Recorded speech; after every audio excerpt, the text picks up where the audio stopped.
Good evening, ladies and gentlemen. It's Freeman Jack on tnsradio.ning.com and Scottish Sovereigns on the land.ning.com. As usual, this evening we'll be discussing adult topics, potentially with adult language. If you're easily offended, please be warned of that. Tonight I'm pleased to announce, although I'm terribly sorry for not having had a chance to blog this in the slightest. I don't know if anybody's on the ball in the TNS host room there, if they can whip out a quick blog saying that I've got Neil Saunders on. Sanders, terribly sorry. Keep putting a U in your name. Neil Sanders on. Had him on before. Good evening, Neil. Hi, Jack. How's it going, mate? You all right? Yeah, I'm actually really good. The finances are a bit tight, but life's actually treating me really well at the minute. Oh, good. Glad to hear it. I assume that you're thrilled and as happy as me and everyone else that Kate Middleton's pregnant. Oh, absolutely beside myself. I'm absolutely thrilled. Genuinely. I'm so thrilled that I totally, completely, almost forgot about Jimmy Savile and his connections to the royal family. You know, I'm not saying that it's a contrived media event so that you do that, but it is unusual, certainly. It certainly put me off it. I think we can possibly dismantle the contrived media event at some length in the show. Just to as it goes, where'd you stuck your where have we got it? Right, let me just copy this. Sorry, I'm just getting your website address out of the chat here, just to chuck the line here. You've published a book. Two. You've two? You clever thing, you. Yeah, I thought it was too big, basically, so I had to split it into 2 volumes. It's been promised for a while, basically. It's called Your Thoughts Are Not Your Own. It's a study into mind control. The first one's called Mind Control, Mass Manipulation and Perception Management, and Volume 2 is called Marketing, Movies and Music. And basically, they discuss the history of MK Ultra, mind control in the UK, mass social control, psychotronics, potential mind control victims, potential mind control assassins, connections to serial killers, social control through coercive measures, advertising, music, film, LSD, Haight-Ashbury. It covers quite a lot. That sounds like a fairly significant tome on the subject. And that's available from? Maybe just a nail in my coffin. We shall see. Go on, where's it available from? Spam yourself, for God's sake. You're on the radio. Okay, so yeah, I'm not. You're crap at marketing. Well, it is available now. Well, this is a bit exclusive because it's going to be available through Rich Planet TV and through their website. I'm going to go and do some shows to promote that. This weekend, actually, but it's also available from my website, which is www.neilsandersmindcontrol.com. I've also, if you go on there, basically, there's you can buy the books. There's a bit of information and history. There's all the videos that I've done. So, in fact, the show that I did with you, Jack, as well, is on there as well. Doing very well. Excellent.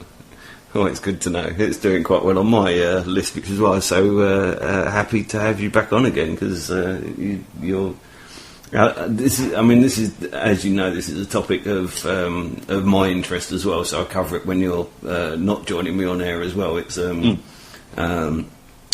of control through mainstream media and education is something that, with my sort of background with a teaching family and my history in mainstream, my history of working within mainstream media of one sort or another has given me sort of direct experience of the beast from inside, sort of thing. Yeah. Yeah, it's not really there to report the news so much as to steer the public, really. I mean, there's been 2 fabulous examples of it. There's been several, obviously. But the one recently, the one that I just saw before we came on air, was Prince Charles just happening to bump into some reporters who asked him about Kate Middleton. And it just struck me, like, that's a completely contrived event. Nowhere in the world does a member of the royal family get papped like that with a question that's been set up. And that's only a very minor thing. Well, basically, it just goes to show, like, the level of manipulation with everything that goes into the news. I would compound that with an experience of my own from yesterday of watching exactly the same news feature about the pregnancy, the royal pregnancy, and on flipping between the BBC News at 6 and the ITV News at 6, both articles were entirely coincidentally timed. So you couldn't switch from one news channel to the other to get a different news story. And not only were they covering it at the same time, but the news reports are almost identical in nature. And I think this is a key point. That I have heard it said that at the very least the BBC news feed is run by a military censor before anything goes to broadcast. Oh, of course it is. Absolutely it is. And it's my suggestion that this is possibly the case for all of the mainstream media outlets as well. Yeah, it's all checked by the Department of Defence or Ministry of Defence, depending on which country you're in, before it goes out. And, it's marketed as like, oh, well, this is legitimate, because you couldn't have any journalists really giving out any sort of state secrets that would endanger the public. But it's garbage. I mean, I'm reminded of two particular quotes by this, and this just sums it up. It's David Rockefeller, Trilateral Commission speech that he gave in 1991, where he said, "We're grateful to the Washington Post, the New York Times, Time Magazine, and other great publications whose directors have attended our meetings and respected their promises of discretion for almost 40 years. It would have been impossible for us to develop our plan for the world if we'd been subject to the bright lights of publicity during those years. But the world is now more sophisticated and prepared to march towards world government. The supranational sovereignty of an intellectual elite and world bankers is surely preferable to the national autodeterminism practiced in past centuries." You know, they're not even shy about telling you. Yeah, well, again, everything in the public domain. I know, to some degree, I think that possibly unless there's some way of undermining the power of global corporations, then some degree of world governance is almost made essential by default. Well, and that failure of world governance is actually what's got us in this situation in the first place. If the rules of law that applied to a company in its country of origin applied to that same company's behaviour elsewhere in the world, we wouldn't have the likes of Pepsi and Coke mining all of the water out of already arid areas to sell back to the locals as fizzy carbonated drinks. Or using areas annexed from Palestine as well. You know, or having union leaders murdered in South America, you know, that sort of thing. Yeah, but I mean, essentially, Jack, we have already got a world governance. It's just called the stock exchange, or the free market, or commerce, or whatever you want to call it. And this is the point. It's not failed. It's just that you and I and everybody else is unimportant to it. Very true, very true. We are the cattle for that particular little machine. Goyim, I believe, is the phrase. Yes, absolutely. Okay, well, I mean, the media manipulation has obviously been turned up lately, but to some degree I also see some level of the mechanisms that are being used to manipulate the media may well be causing their own sort of media manipulation fallout. I deeply suspect the whole Jimmy Savile affair is being run in as public a way as it is at the moment, possibly because of the Levinson inquiry.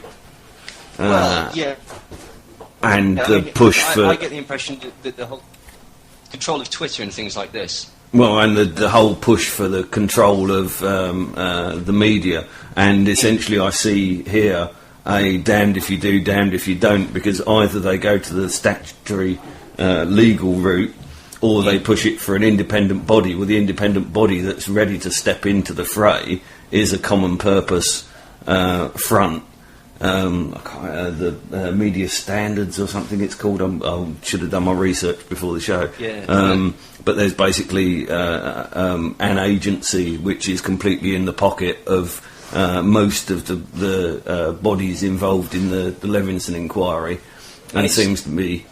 And it's being played beautifully by Cameron at the minute, because Cameron's basically doing no, I refuse. I refuse to kowtow. I'm not going to be the one that imposes laws on the press. And you know what's going to happen? He's going to basically admit that he's wrong in a couple of weeks, and he's going to go, you know what?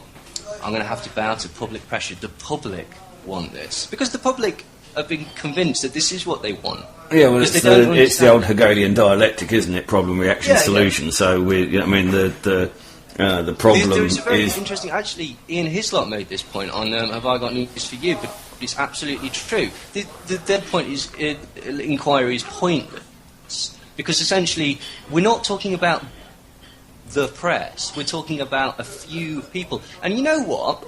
All those things that they did, there are either laws against them or there are not. And if there are laws against them, then prosecute them. That is what the law is there to do. But this is not an excuse to use this as a rod for the back of every single journalist. And as he clearly pointed out as well in that same statement, was that the reason why these crimes weren't being prosecuted was because of the police being in the back pocket of the self-same bent journalists. The police are seemingly sort of managed to avoid any sort of huge repercussions, as have all the MPs that were implicated as well. And let's not muck about, right? Okay, the people, Murdoch, etc., etc., etc. I mean, this might fall on Rebecca Brooks and Andy Cooling and all these people. They might actually do a bit of time. Good, hope they do. But the real people isn't. Murdoch's not gonna. He's not bothered. Do you think he cares? Do you think he's really he's an advocate of a free press? He really wants to all he wants to do is have a really nice, ethical press and tell the public the truth. Nonsense. He's an architect of control. This is exactly what Murdoch's there. This is a the whole thing is staged. Every aspect of it is staged. I'm absolutely convinced that this whole thing with the care home scandal, that's all true. Of course, and this has been proven. That these people, the guy who ran it was in prison because he was running a paedophile ring through it. This is not uncommon. We'll talk about this later. But why was the initial thing allowed to come out? It's going to be played. Something is going to happen. Either the original witness, Stephen Mesham, or something like that. He's either going to recant on his testimony or they're going to really attack him in the press, and the whole thing is going to be shown to be, in the mainstream, what an embarrassing thing. We really messed that up. And you know why we messed that up? Because the press went in there like bulls in a china shop, really half-cocked and that's not true. That is not true. This whole thing is being manufactured for some reason. One of the things is to basically try and crack down on people on Twitter. Okay, obviously that's apparent. One of the things is it's going to be tied in with the press complaints thing. But I mean, it's a nonsense. I mean, the BBC have already said that basically, well, we're not going to publicise the results of our investigations. Operation Yewtree, what they're doing, they've pulled out a few dead people and said, we unfortunately missed this for 40 years, which I don't believe. And specifically, slightly older men and rumours of them having sexually interfered with young girls, which to me directs the attention away from the fact that this was a large, wide-scale abuse of young boys, in which it wasn't simply unwarranted sexual attention, that this would have been rape and traumatic abuse, and systematic as well. Systematic, yeah, absolutely, especially with the lads at the care homes. I mean, I actually not only am I a victims advocate on air, but also spend a lot of my time working with the victims of paedophilia off air as well. And so, I know from personal testimony what really goes on in these places. So it's, well, I mean, this isn't an isolated case. I mean, again, I try not to rely on anything that I'm told. I try to rely on personal testimony, and certainly I have received enough personal testimony from enough different directions to be firm in the knowledge that this is, as you say, systematic, endemic. If anyone doesn't believe it, go and Google Mark Dutroux. Go and Google the Franklin scandal. Go and Google John Wayne Gacy, or the Presidio scandal, or the Penn State scandal, or Fred West, or Josef Fritzl. Okay? or Craig Spence, or the McMartin preschool trial, any of these things, or Haute Le Garin, all of these, it's exactly the same story every single time. Like, and to say, you know, I don't want to get sidetracked. We'll hopefully discuss those links, you know, in a bit. Like, the thing is that they're so crazy about this whole Jimmy Savile thing is that even the public story does not make any sense. It was an open secret. If it was an open secret, what on earth is going on with this then? Does that imply that this is endemic within the entertainment industry and it's just one of those things? Well, I don't believe that Jimmy Savile himself was such a powerful entity that this couldn't happen. And again, I'm reminded of Bill Wyman and Pete Townsend and Jimmy Page and R. Kelly and Roman Polanski and Elvis Presley, all of whom admitted paedophiles. Sorry if you're a big fan of the Zeppelin or the Stones or the Who. I also very much like their music. Well, this also comes in with my sort of monarch research that it is would appear to be the only way to actually become a public figure is to be indoctrinated into some sort of a sect of some manner, some sort of club, that the only means of entrance is to perform some kind of depraved act, and for that depraved act to be recorded in some unerasable way, and for it then to be perpetually held over you. Just to add to this, I would suggest that the permissive society that has grown since probably Victorian days has essentially slowly excluded all of the lesser sins of the flesh that used to be able to be applied. The attendance of prostitutes, the extramarital affairs that used to be used as the public secret to keep the politicians in place are now, we had, was it Sarkozy with a public mistress while he was in office? These things are no longer... And Berlusconi doesn't. Yeah, well, so these things are no longer enough to apply that blackmail pressure, and that we are looking at the only things that really apply any pressure are homosexuality, deviant perversions, deviant sexual perversions, and paedophilia. And it would seem that they... The public image of Berlusconi is that he's a bit of a lad. Like, it's always been said on, like, any of the sort of panel shows and stuff like that. He's outrageous, that Berlusconi. If I had to hang out with a politician, I'd hang out with him or Boris Johnson. And both of these people are monsters. Berlusconi, for a start, is connected. A lot of people don't know this, but he's connected with the Propaganda Due thing. The murder of Calvi, God's banker, who was hung under London Bridge. Yeah, Berlusconi was intimately connected with that. He was one of the people that was financing Banco Ambrosiano, which was basically what they were using. It was a mafia run through the Vatican to use basically drug empire. Well, what we appear to be witnessing here is a world run by a kleptocracy of psychopaths who, in order to ingratiate and indoctrinate each other, use the most inconceivable of criminal acts to... a bit like, in order to be able to get into one of the New York gangs, you would probably have to kill one of the opposing gang's member in order to become a full initiate. That's like what the stars on the neck. Out. Yeah, well, it's interesting. Do you know who Cat Williams is? Can't say I do. Cat Williams. He's a black comedian, American, very good actually. But he's recently, over the past couple of days, announced his retirement from stand-up comedy. Now, what happened? And this is interesting because basically Cat Williams became very famous about 2.5 years ago, and what was it? I forget.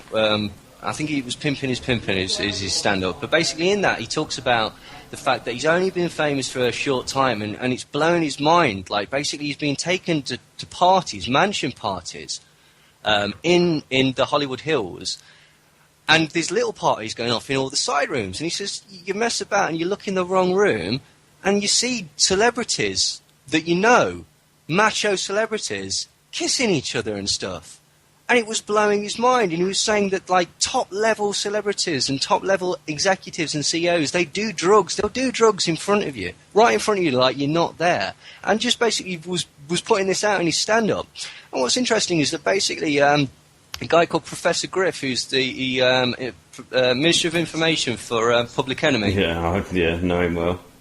Yeah. He was talking about this, and he was saying, look, listen to what Cat Williams is saying. Cat Williams is telling you the truth, and I guarantee you in the next 2 years, Cat Williams will be taken care of. They will not allow him to carry on doing this, and they will ruin him. And so basically what's happened is first a load of trumped-up charges where a lot of his equipment was damaged, so tours had to be cancelled and stuff like this, dates had to be cancelled because the police searched his bus on, like, spurious evidence and stuff like that. Then he developed a drug habit, and that's a brilliant one because basically what everyone says is like, oh, you know, like, well, he's on drugs, he's a celebrity, isn't he? And like that. What people don't realise is this was a classic tactic of the COINTELPRO, which was used against leftist activists, particularly against the Black Panthers. Several of the top members of the Black Panthers, including Afeni Shakur, were purposely introduced to people that got them involved in and addicted to hardcore drugs to cause dissension within the ranks and to, you know, debilitate them against as being a useful and utilisable tool. Usually through the Black Widow approach as well, I find. Yeah. That's always a good one. That's how they got Tupac. We'll get a prostitute. Well, you know, she wasn't officially a prostitute, but she did this, I'm assuming, for some sort of money. We'll get to go up to you and give you a blowjob on the dance floor, and then basically later she'll cry rape. We'll tell everybody that you raped her, and then we'll actually send you to prison for a very minor crime of touching her buttocks without her consent. But we'll still tell everyone that you're in prison for rape. Also, we'll set your bail at $1.4 million, and we'll refuse to accept that bail until all your other spurious lawsuits have been settled. You know what happened with Tupac? This is interesting. This ties into Cat Williams. Tupac was set up, essentially. If you read my book and if you read the FBI War on Black Leaders and Tupac Shakur by John Potash. Basically, Tupac Shakur, Death Row Records is financed by the CIA. I'm sorry to say that because I'm a big fan of a lot of the artists, but basically, Harry O, who's one of the chief financiers, he dealt directly with the CIA, importing cocaine from the Medellin. Essentially what Death Row is there to do was to turn the image of the black man, the young black man, into that of a thug, and to show that this is the lifestyle to aspire to, and also to put into the white populace the concept that if I see a black guy dressing like a rapper, he's obviously a crack dealer or he's a dangerous person, and so it feeds on itself. Now, instrumental in this was the Death Row owner, Suge Knight. Interestingly, Suge Knight very recently took over Cat Williams' security. Now, Cat Williams is essentially, this is it, he's talked too much, and they have ruined him. If people think that's nuts, go and watch. Honestly, go and watch the interview with Professor Griff, watch his early stand-up shows, and then watch his descent. And what you'll notice is, like, he's been involved in a lot of weird incidents recently. He got caught up in a fight at a Young Jeezy concert backstage, and all these things. And I think if you look at it carefully, he's being put in situations that will spark him off to make him look like a fool. And again, that is a classic COINTELPRO thing. They did it against Mumia Jumu'abal. They did it against all the members of the Black Panthers. They did it against Tupac to encourage him to shoot two off-duty police officers. Essentially what they did was they got these two police officers who'd stolen their guns from the evidence locker to shoot at Tupac's car. Tupac shot back at them and wounded them both. And then the media says, well, look at him, he's shooting at cops, he's a cop killer. And, you know, conveniently ignores the broader aspects of the actual story, you know, the framing, the actual meat of the story. Can I just zoom this back into a more local aspect of this as well, just to illustrate that story there, to say that this isn't something that just happens to celebrities. I actually had a young friend of mine a couple of doors away who was doing black market business on the periphery of the local gang scene, and he wasn't actually into carrying any sort of weapons. He tried to do good business and not rub anybody up the wrong way and do his business that way. Well, he started to get chased by a gang of skinhead thugs, generally carrying like sort of bats and bits of wood. Well, the one night that he finally gets himself protected and goes out and hires a piece, takes a pot shot at these thugs when they start chasing him again. Turns out they're undercover police. Oh, what a surprise. So even in sort of local communities on a smaller scale, these sort of tactics are being applied. Well, I know you know about Smiley culture. Well, yeah, I mean, you've got the whole Mark Duggan thing tied up with that, with Smiley culture basically being put in the frame as being this mad cocaine user, even though he was a vocal advocate against cocaine in the ghetto communities that he was living in around North London. And that Mark Duggan, I believe, was a cousin or something along those lines in that same circle. And again has been largely outlined as a drug dealer, gun-carrying drug dealer. And it's entirely possible that he wasn't a drug dealer at all. He may well have been moving in those sort of circles. The case against Mark Duggan is getting more ludicrous by the day. People keep like, oh, now there's a thumbprint on the gun, and then, oh no, there's not a thumbprint on the gun, and then, well, I shot him because he was reaching for the gun, and then you find that the gun's over a fence, in a sock, in a shoebox, originally they said. Like, it's bollocks. Yeah, and the whole of the London riots that followed from after that were also COINTELPRO bollocks.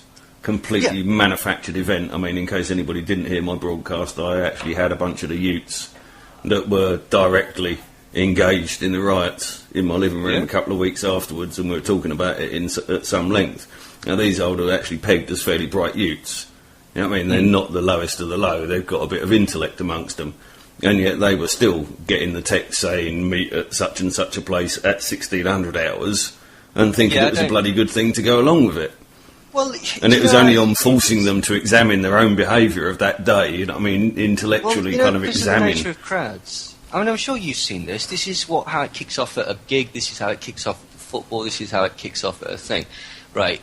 At a protest. Bizarrely, due to the nature of collectivism and the herd instinct, the larger a crowd, the more easy it is to control. Yeah. All you need to do is get one or two people on side, and then the whole thing, it's like a mass hypnosis. And this isn't some airy-fairy nonsense. This is Gustave Le Bon wrote about this. You know, respected sociologists and psychologists write about this. Solomon Asch talks about this. Freud talks about this. All these people. Carl Jung talks about this.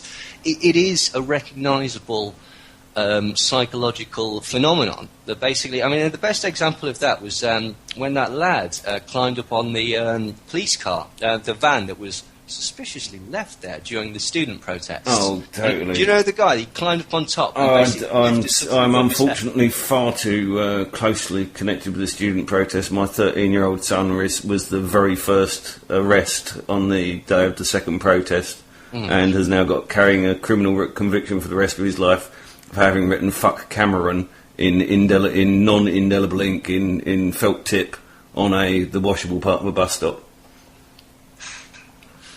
He was dragged frog marched into a van and persuaded that no charges would be brought if he just simply made a statement, and was then subsequently informed at a later date that the CPS was in fact prosecuting every arrest for Operation Malone.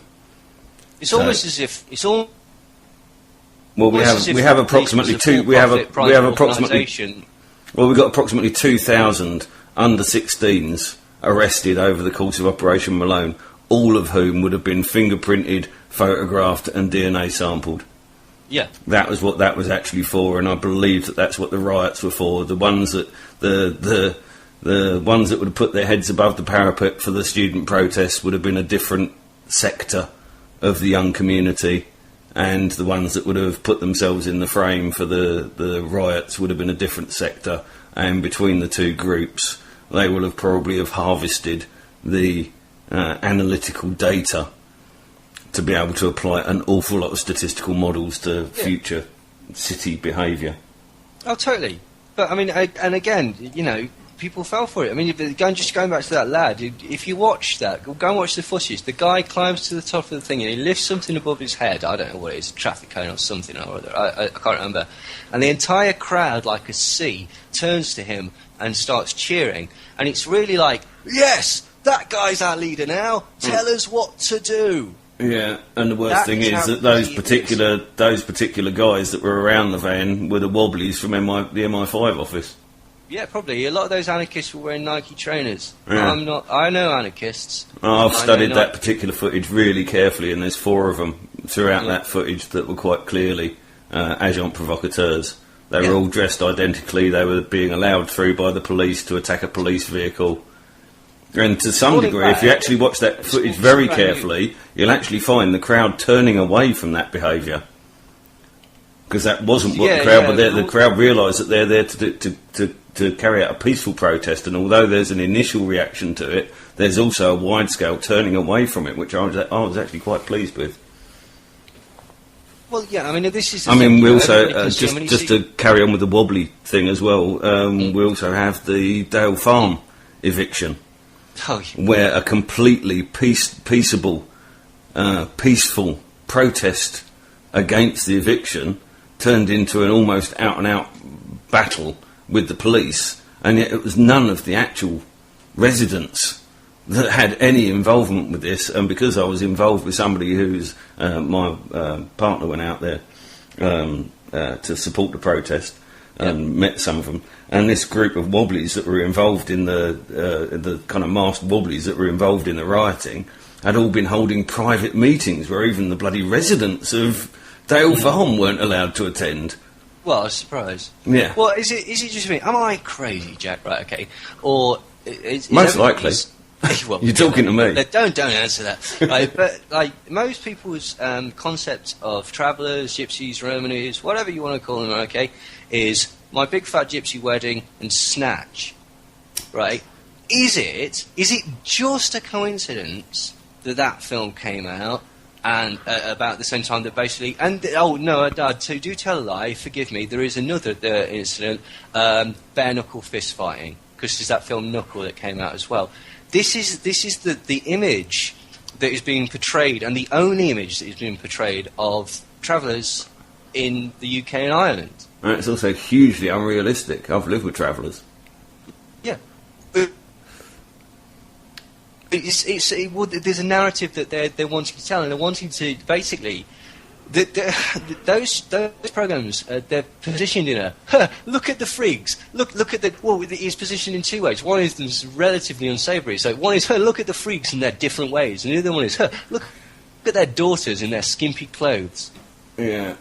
And do you know what I mean? So again, like if I was dead suspicious and cynical and had any sort of background in the understanding of media, I'd suggest that basically you're selling your poison, you sell it with a bit of something nice, something a bit sweet, a bit of sugar with your medicine.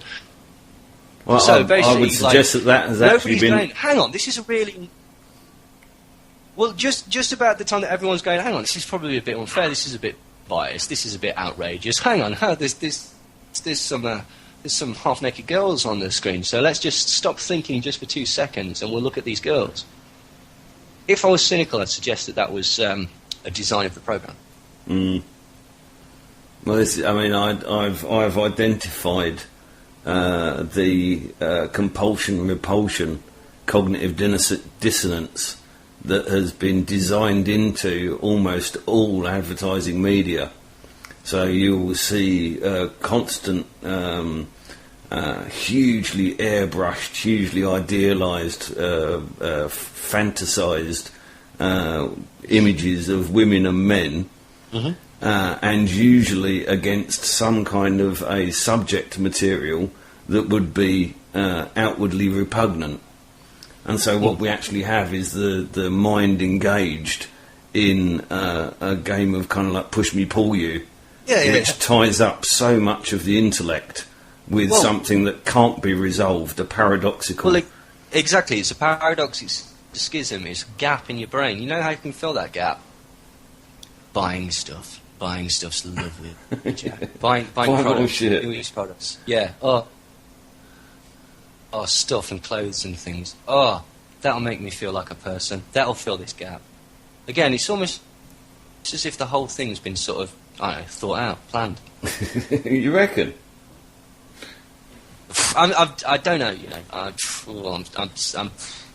One of the things that fascinates me, and is certainly a subject that I've been thinking about since we last spoke, I remember asking you if you had any dirt on Aldous Huxley, because of my kind of personal penchant for his work and fondness for his kind of mind.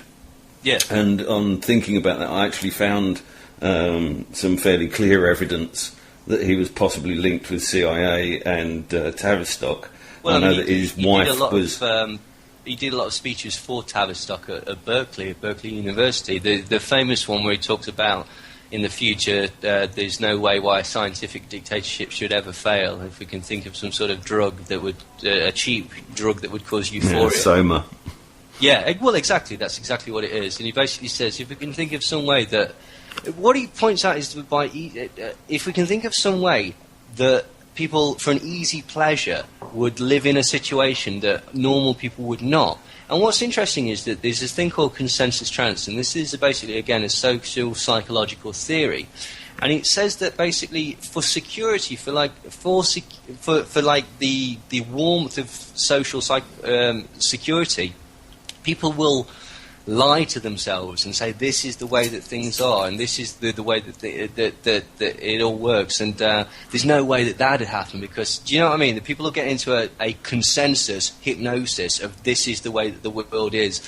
The royal family are a good thing. The doctors are there to actually help you. All this rubbish, which is absolutely provably untrue.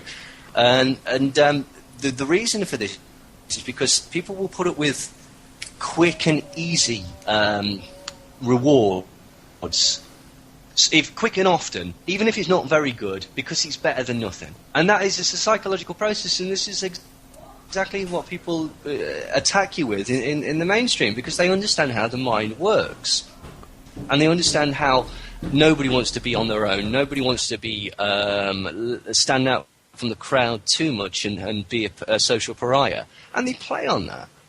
They tug on your emotions. I tell you what they're going to do. I guarantee we're going to see this in the next few days. I hope I'm wrong. I really hope I'm wrong. But we're going to see pictures from Syria of a dead mother holding her baby. Both of them eyes are going to be open. Their cheeks are going to be drawn from the effects of the gas, because they've already started this. Syria had better not use chemical weapons on its own citizens. Right, two things. Why on earth would the Syrian government are not stupid people, the Syrian government are not suicidal people, even if we take it as read, which is not true, that they are attacking their own citizens for no purpose at all, and that whilst this is going on, the Syrian people, for some whatever reason, are still massively on Assad's side, which makes no sense.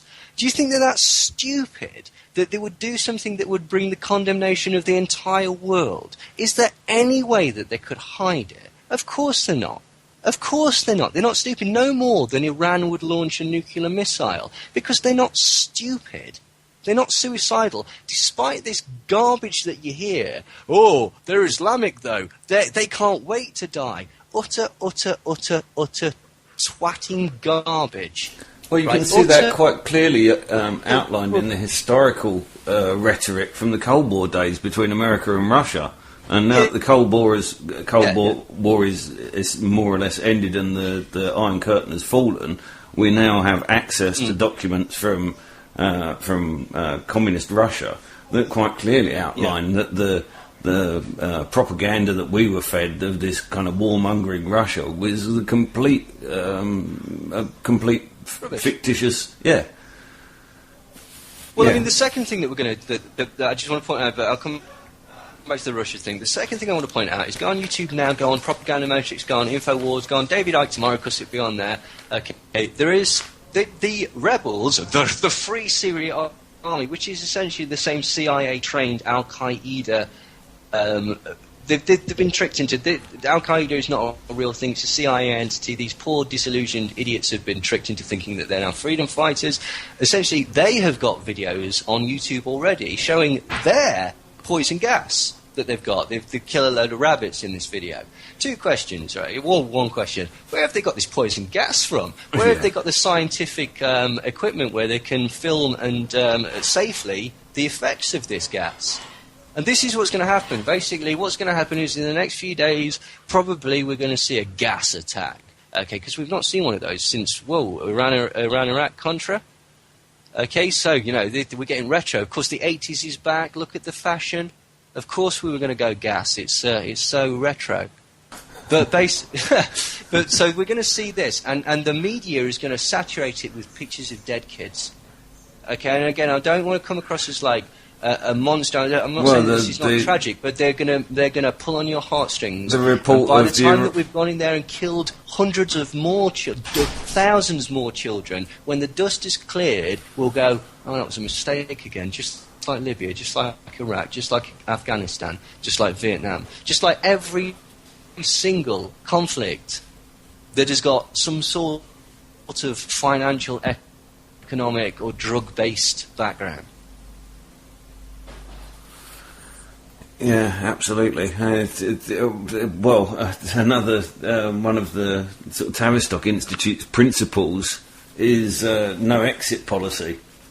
Yeah. And I wonder actually just how tight this whole scenario is actually tied up, and how much we're actually fed as disinformation to convince us that it's so watertight, unassailable. And I question its unassailability, and have actually been coming across an awful lot of work from mainstream thinkers that appears to be stepping outside of this kind of paradigm, this media paradigm that we've been given. I wonder if the cracks are now showing. Well, they'll be stabbed on very, very shortly, or they'll be there. You know, of course, you've got that voice of dissent. It's like on Hannity and Combs. You've got that little guy that looks like Droopy from the Hanna-Barbera thing. It's, oh, you know, you're right, Combs. You're so right. I'm such an idiot. Oh no, you're right. It's to give the illusion of choice. I've got another quote here. Okay, this gives you an idea of like. This is the truth about the media. This is John Swinton, who's a highly respected American journalist. He basically waited until he'd retired to make this speech because, well, you'll understand why in a second. Mm-hmm. Made this speech at the Press Club in 1950, the New York Press Club in 1953. There is no such thing at this date of the world's history in America as an independent press. You know it and I know it. There is not one of you who dares to write your honest opinions, and if you did, you know beforehand that it would never appear in print. I am paid weekly for keeping my honest opinion out of the paper I am connected with. Others of you are paid similar salaries for similar things, and any of you would be foolish as to write honest opinions, would be out on the streets looking for another job. If I allowed my honest opinions to appear in one issue of my paper, before 24 hours my occupation would be gone.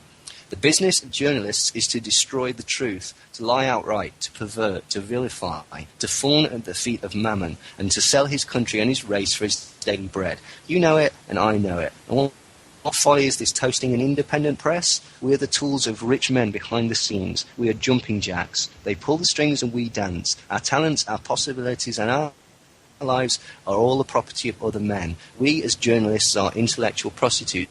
So, you know, we can chat about the Leveson inquiry as much as we want in this sort of, like, again, this false dynamic of, we want a free press, oh no, we want regulation of the press. There is regulation of the press. Like, all these people, they're all like Rebecca Brooks, Murdoch, Cooling, all these people, they're all friends of the elite, of Cameron and all these people. Like, they swap horses. I mean, if you want a sort of a metaphor for how different they believe themselves, do you swap horses with your friends? Does anyone listening to this show swap horses with their friends? Have you got a horse? Have you got horses? No, these people are different. I know you don't want to admit it, right? But they're different. There is a massive class divide. Well, use exactly the word there, class, which comes from classic, which means that they are educated differently to us plebeians.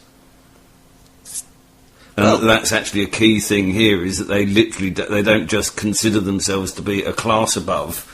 They are literally a completely different race and have maintained that superiority through complex modelling of human nature for thousands of years, but that their reliance on the model that works is now beginning to wane. Their power through it is beginning to wane, because we now have the ability to look back through history and see these repeated cycles.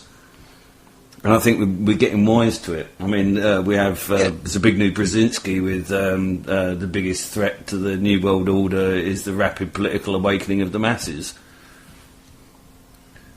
Don't fall for that as well, though, right? Because, again, he's right, and it's true. And don't let... Stop, for God's sake. But they feed you these things. Just stop it at you once. go, oh, nice, puff my chest out, brilliant, and take your eye off the ball for a second. Do you know what I mean? Like, it's like this thing with the sort of Jimmy Savile. Everyone just for a minute thought, yeah, we've got him, we're going to show everybody, we're going to show them all the evidence. Like, but did we what? Who we exposed, right? Okay, Cyril Smith, Jimmy Savile, dead. Both of them dead, right? And the evidence suggests that there was a massive cover-up of all their nonsing for years, right? Freddie Starr, persona non grata, no one gives a shit about him. Gary Glitter, persona non grata, no one gives a shit about him. Peter Morrison, okay, aide to Margaret Thatcher. Several questions about this. Why did Margaret Thatcher not know this when he was known to be a pederast? Why did Edwina Currie feel that she could write in her diary, published memoirs, that basically she was worried that he was being raised to the position of private press secretary because he was known to be a pederast, but he had reassured her and Thatcher that he was very discreet. What the hell is going on there? Yeah. Yeah, I mean, it runs so much deeper than that as well. I mean, Well, I feel that the Jimmy Savile situation is possibly a huge distraction from the connections with Ted Heath. Yeah. And that we're being publicly dangled This these is the point. tidbits to keep us away from the PM's office. Yeah, as I was saying, they've thrown these corpses to the floor and gone, tear those corpses to bits. You know, there's some really interesting bits that are coming out of this, right? Okay, for some reason it came out. Jonathan King, do you know who paid his bail? No. Well, I have a heard, third but of I have his bail forgotten. was paid by Simon Cowell, apparently.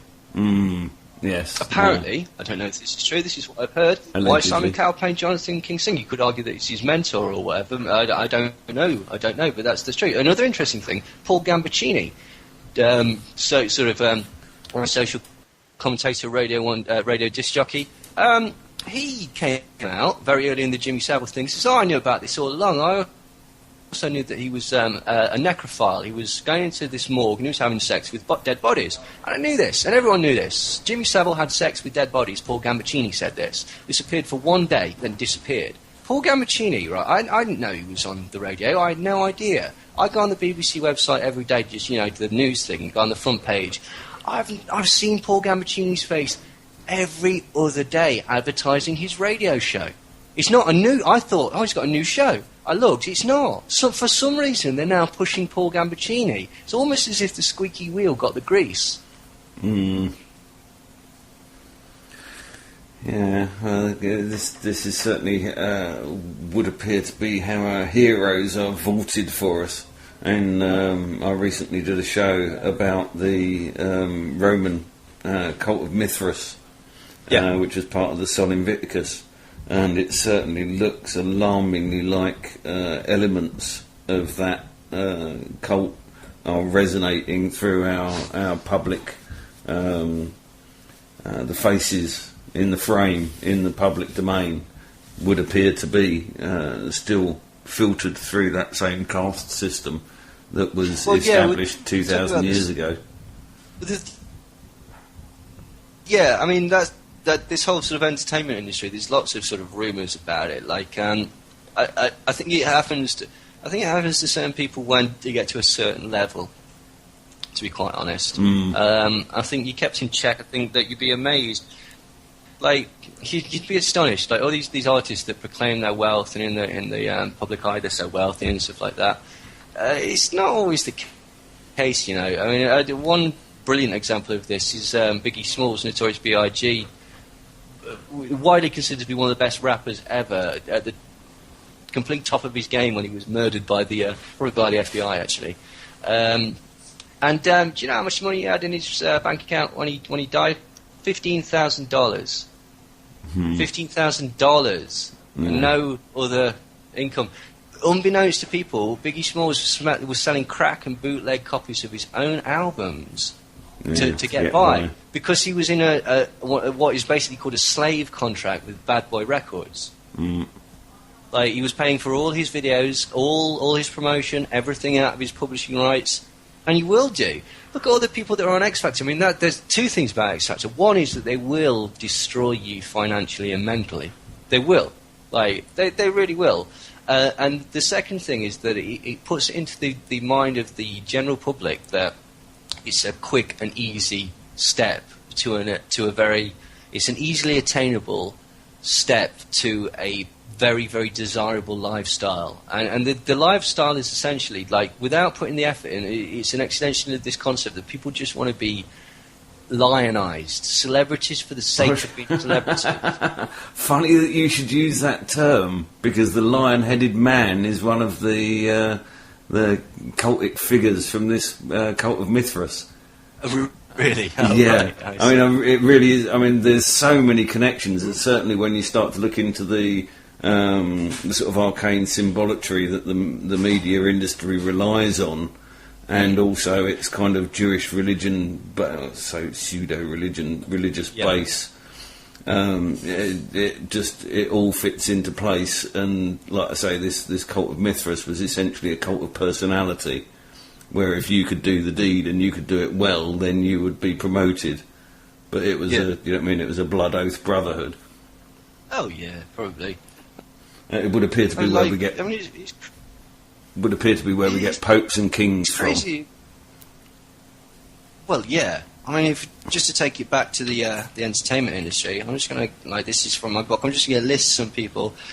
Jim Morrison, Frank Zappa, Joan Baez, Papa John Phillips of the Mamas and Papas, Cass Elliot, David Crosby of the Byrds, Joni Mitchell, Jackson Brown of,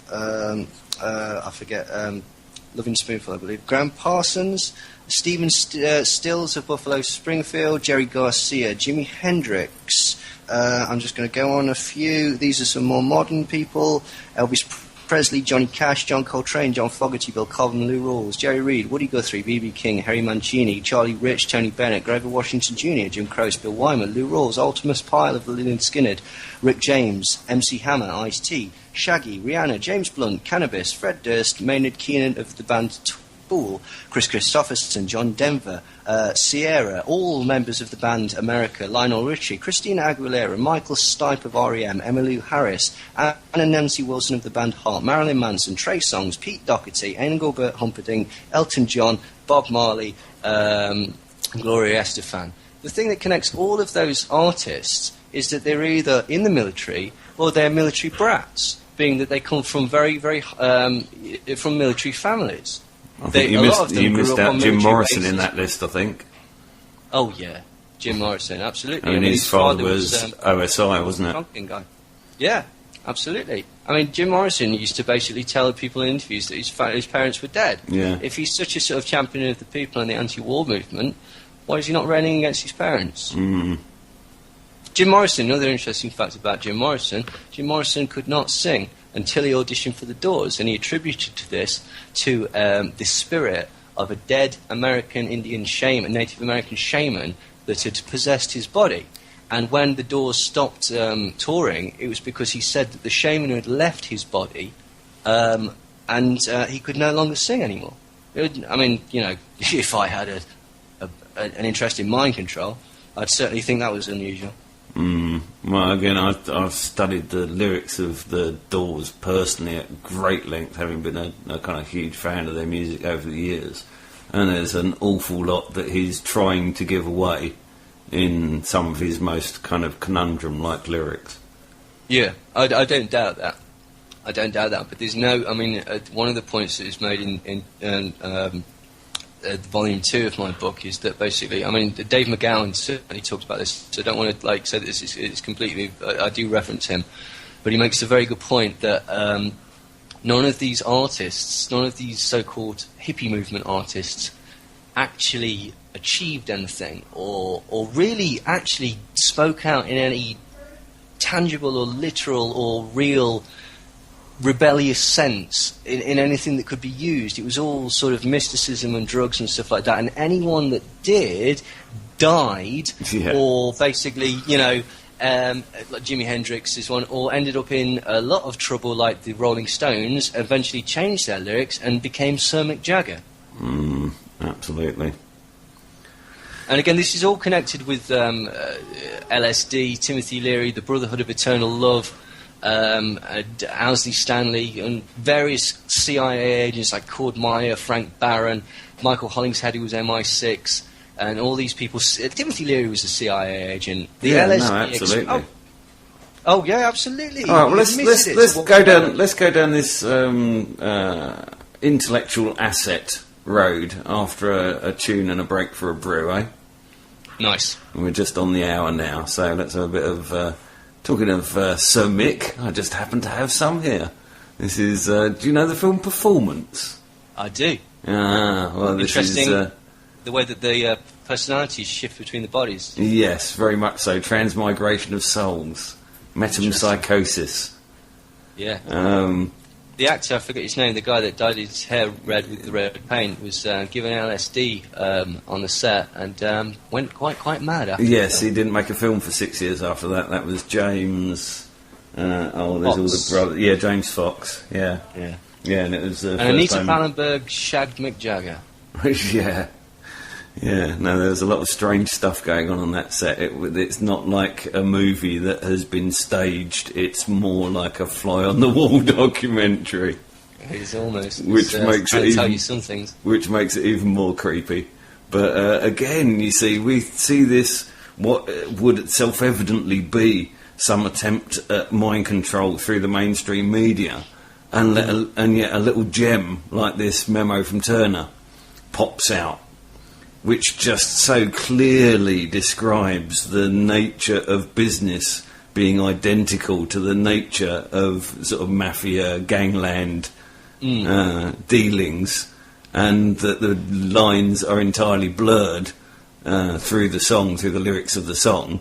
And then it's got that fabulous line, the man who squats behind the man who works the soft machine, in reference to the Wizard of Oz. But he's saying about, you don't look at the wizard, look at who's telling the wizard what to do. Yeah, never look behind the curtain. Well, exactly. Anyway, let's play out with this bit of Mick Jagger and Ry Cooder with Memo from Turner. All right, we're back with Neil Sanders, a bit of mind control propaganda for you this evening. Good to have you back, Neil. Thank you. Nice to be back. Well, from scrolling through the chat, there's no specific questions that I need to field to you that I've noticed, but it looks like everybody's fairly keen on the subject, as usual. Good stuff. No insults, then? No, nobody's calling us idiots just yet. I'm sure that will come later. It's inevitable. Yes. And that will come in the YouTube comments. They're just jealous, Jack. Yes, I know. Well, I think perhaps we're being a little flippant. We're going to get on to quite a serious side of the subject now. You want to talk about the way that the media events of some of the fairly grim stories that have come out of sort of paedophile rings and stuff being exposed to the law recently. Yeah, I mean, we've got to be a bit careful, otherwise we might get sued. Right, but basically, I'm sure people are sort of following this. Like, what they've done as well, which is quite interesting, is a lot of people I've been chatting about this at work, really, bright people, really intelligent, switched on people, but they're all getting a bit bored with it. I'm still fascinated by it. Oh, you're a bit obsessed with this. And so, of course it is. It's huge. But what they're doing as well is they're saturating the stuff about Jimmy Savile with, like, essentially uninteresting and yet still quite salacious tidbits. Okay, to the point where people have gone, you know what? Desensitise. Yeah, absolutely. And they're missing the sort of broader point. The point that essentially this is a place where it was proven the guy that ran it went to prison for basically running a paedophile ring out of this this institute. And at the time, many politicians were linked to it. which you can find in the original Scallywag article. I suggest everyone goes and reads it.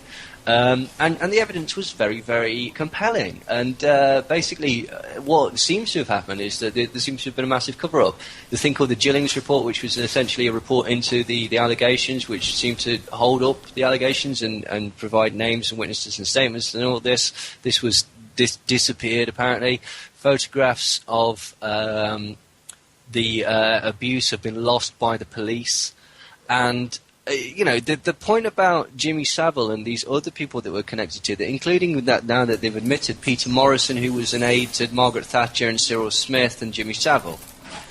Now, the point is that what I thought was this is remarkably similar to the Franklin scandal. I don't know if people are familiar with this. So basically, what it was there was a Republican senator. I'm not sure I think it was a senator called Lawrence King. He was also the head of the Black Republican Party, and he's a rising star within the Republican Party. And basically, he was found to be defrauding millions and millions of dollars from the Franklin Saving and Loan Institute, which is like a sort of banking institute, like a building society sort of setup. But he was doing this through a charity called Boys Town. Now, Boys Town was essentially a Catholic-run, kind of like an orphanage come ball stall sort of... a children's home complex. Yeah, kind of, basically. And what it transpired was that they were using children from Boys Town, and they were using them in parties, and they were using them to prostitute out, and using them as drug couriers and sex slaves.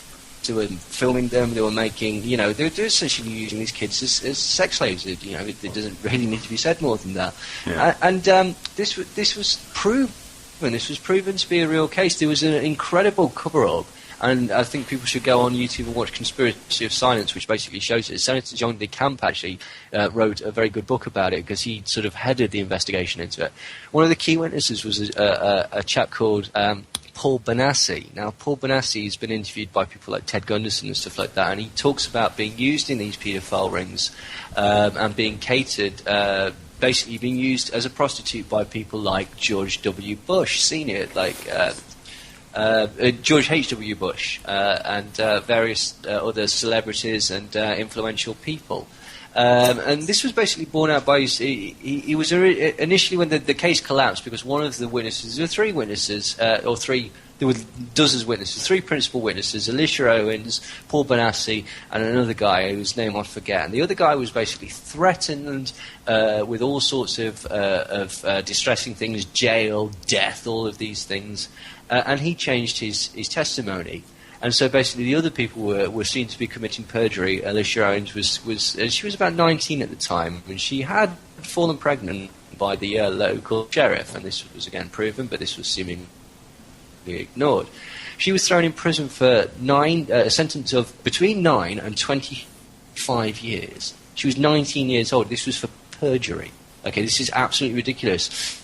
Paul Benassi has basically proven to have at least 114 separate mind-controlled personalities in his head. Now, the most disturbing aspect of the Paul Benassi case was that he was used as a lure. He was basically sent into playgrounds and school playgrounds and stuff like that with pockets full of sweets and cash and told to take kids round the corner where they'd be jumped upon by CIA or whoever agents, thrown in the back of a van and taken away into paedophile rings. So one of the most famous of his victims was a paper boy called Johnny Gosch. Now, Johnny Gosch is very famous in America because essentially he was just snatched whilst he was doing his paper round. I remember the story. Yeah, well, but essentially, he's apparently sort of... what happened was his picture turned up on Russian paedophile sites. He was being pimped out and advertised. Now, Paul Benassi said that basically he was instrumental in the kidnap of Johnny Gosch, and he provided like material evidence and stuff that basically bore out his story. Apparently, Johnny Gosch has actually been to see his mother, Noreen Gosch, on several occasions as well, and he bears out this story. And for some reason, Anton LaVey's daughter is in some way connected to this, and she's basically said yes, this is what happened as well. Now, how Anton LaVey's daughter is connected to this, I believe, is to do And with... just for the listeners, Anton LaVey being... Oh, the High Priestess of the Church of Satan. He started the Church of Satan in 1966. And he also played the devil in Rosemary's Baby by noted paedophile Roman Polanski. But anyway, I mean, the reason that I think he's connected, that she's connected, is because both Johnny Gosch and Paul Bonacci named Michael Aquino as the person who essentially auctioned Johnny off. He was the one that said, "This is the boy that we're looking for. He's been picked out by these people. They want him. We've taken photos of him before, shown him to this network. They've said, yeah, we like him. They wanted to get him. So it's your job, Paul, to basically lure him around the corner and we'll get him. Then I'll auction him off." Now, the interesting that Michael Aquino is the leader of the Temple of Set. The Temple of Set is an offshoot from the Church of Satan that just felt that the Church of Satan was just not quite satanic enough for them. Now, he's also the highest-ranking military officer in the NSA. Now, the NSA, as people might know, is kind of like the CIA plus. It's the national...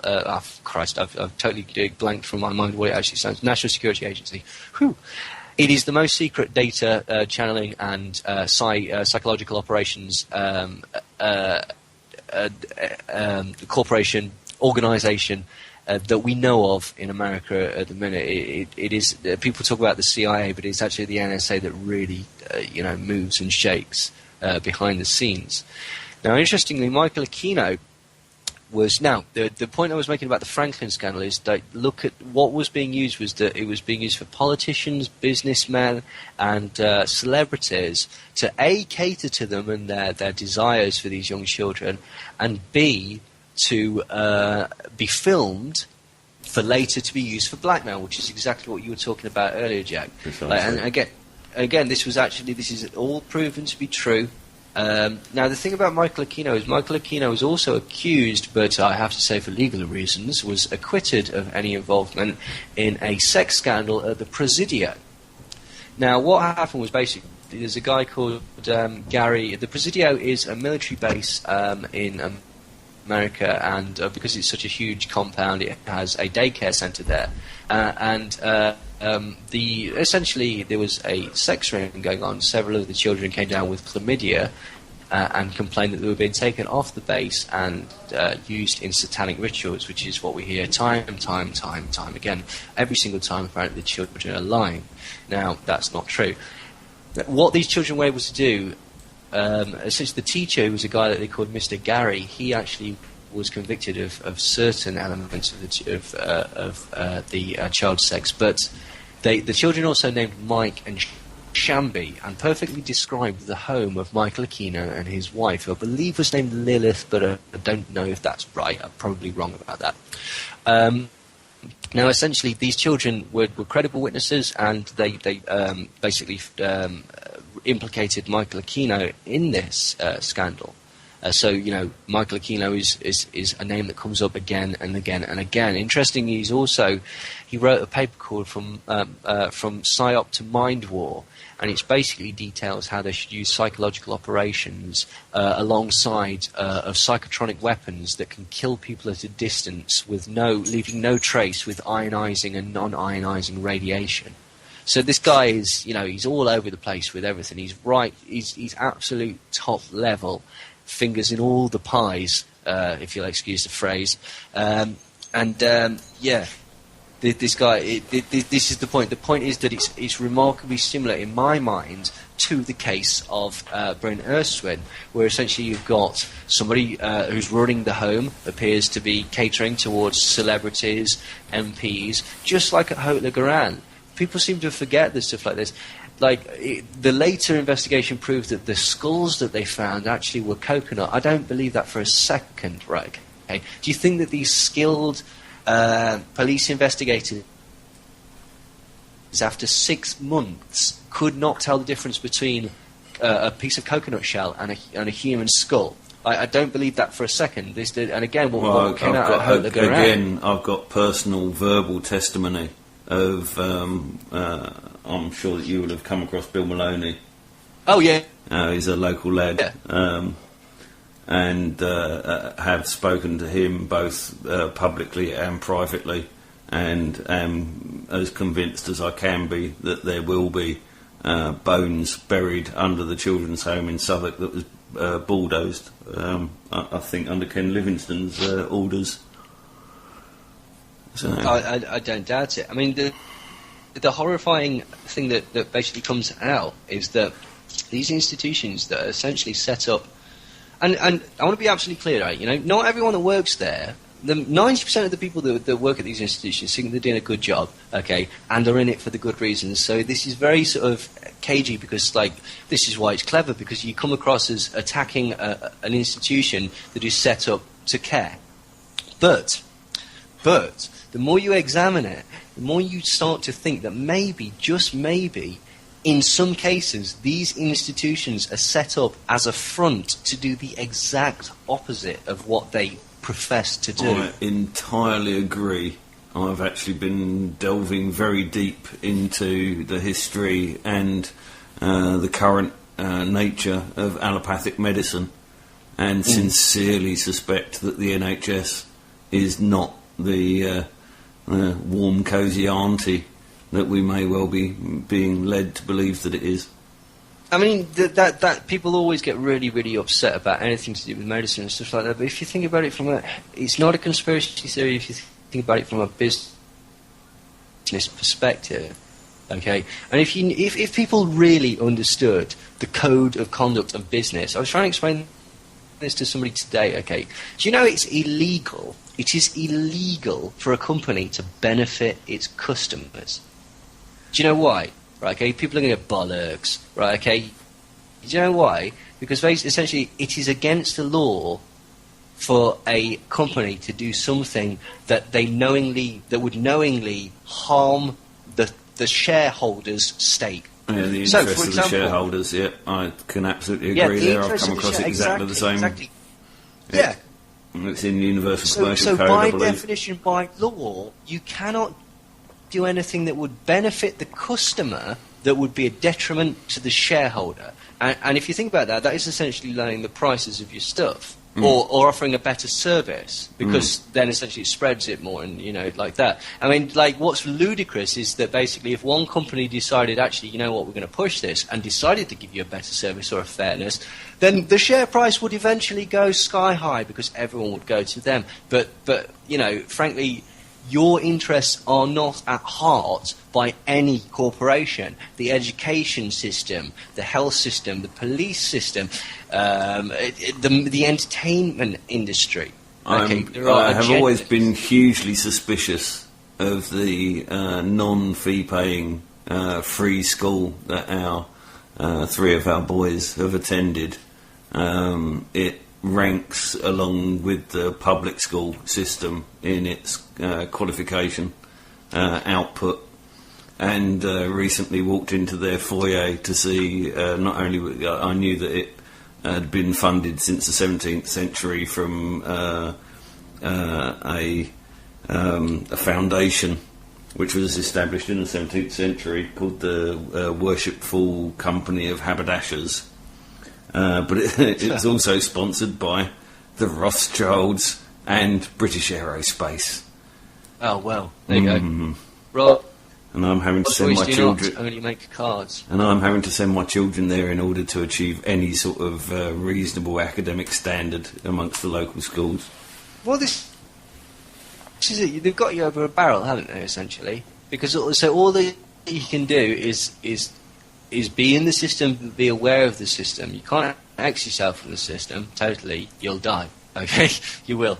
Like, you'll freeze to death. Okay, but you don't want to be absorbed by the system. This is what amazes me. I don't understand it. I don't know whether I've taken a knock to the head or whatever, but people are fucking hypnotised by dross. Fucking, who gives a shit, frankly, if the girl's pregnant? I don't care. And I'm not even sure if she is, right? Okay, I don't know if this is it, okay? I would not be surprised if we see a tragic incident in the next couple of months. Like, you know, that would confirm in my mind that this is a contrived media event. I don't care, like, again, usually pregnancies, royal pregnancies are not announced like that. It's just on the hop and stuff like that. Hey, let's go back to the Jimmy Savile thing. This is something that nobody seems to have figured out, right? Yeah, okay. The pissing hell was David Cameron doing, being interviewed by Scoop Schofield? When the hell did, what was he doing? When does the Prime Minister appear on This Morning? The Prime Minister of Great Britain and her territories, or whatever he's got, you know. What's he doing being interviewed on Fluff programme by Holly What's-her-face and Philip Schofield? Like, Philip Schofield, since when did Philip Schofield become, investigative? He's journalist. Not Roger Cook. Yeah. What the bloody hell's that going? Philip Schofield is hiding some dark secrets, which is why he's starting to resemble a ventriloquist doll. Just a reference to something our mate Kaza has put in the chat area. He's just pointing out that anything worshipful is Masonic. It's actually more specific than that. All of the worshipful companies came out of the establishment of the original Corporation of London, and in order to be able to trade within the City of London, anywhere within the city walls, you had to be a member of a worshipful company. And that these were established around all of the key trades, and essentially you could only do business within the city walls if you were part of one of these Masonic lodges.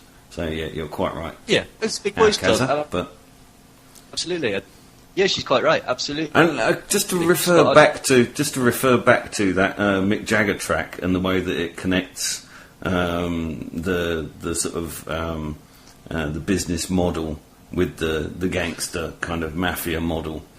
And let me just outline some of the...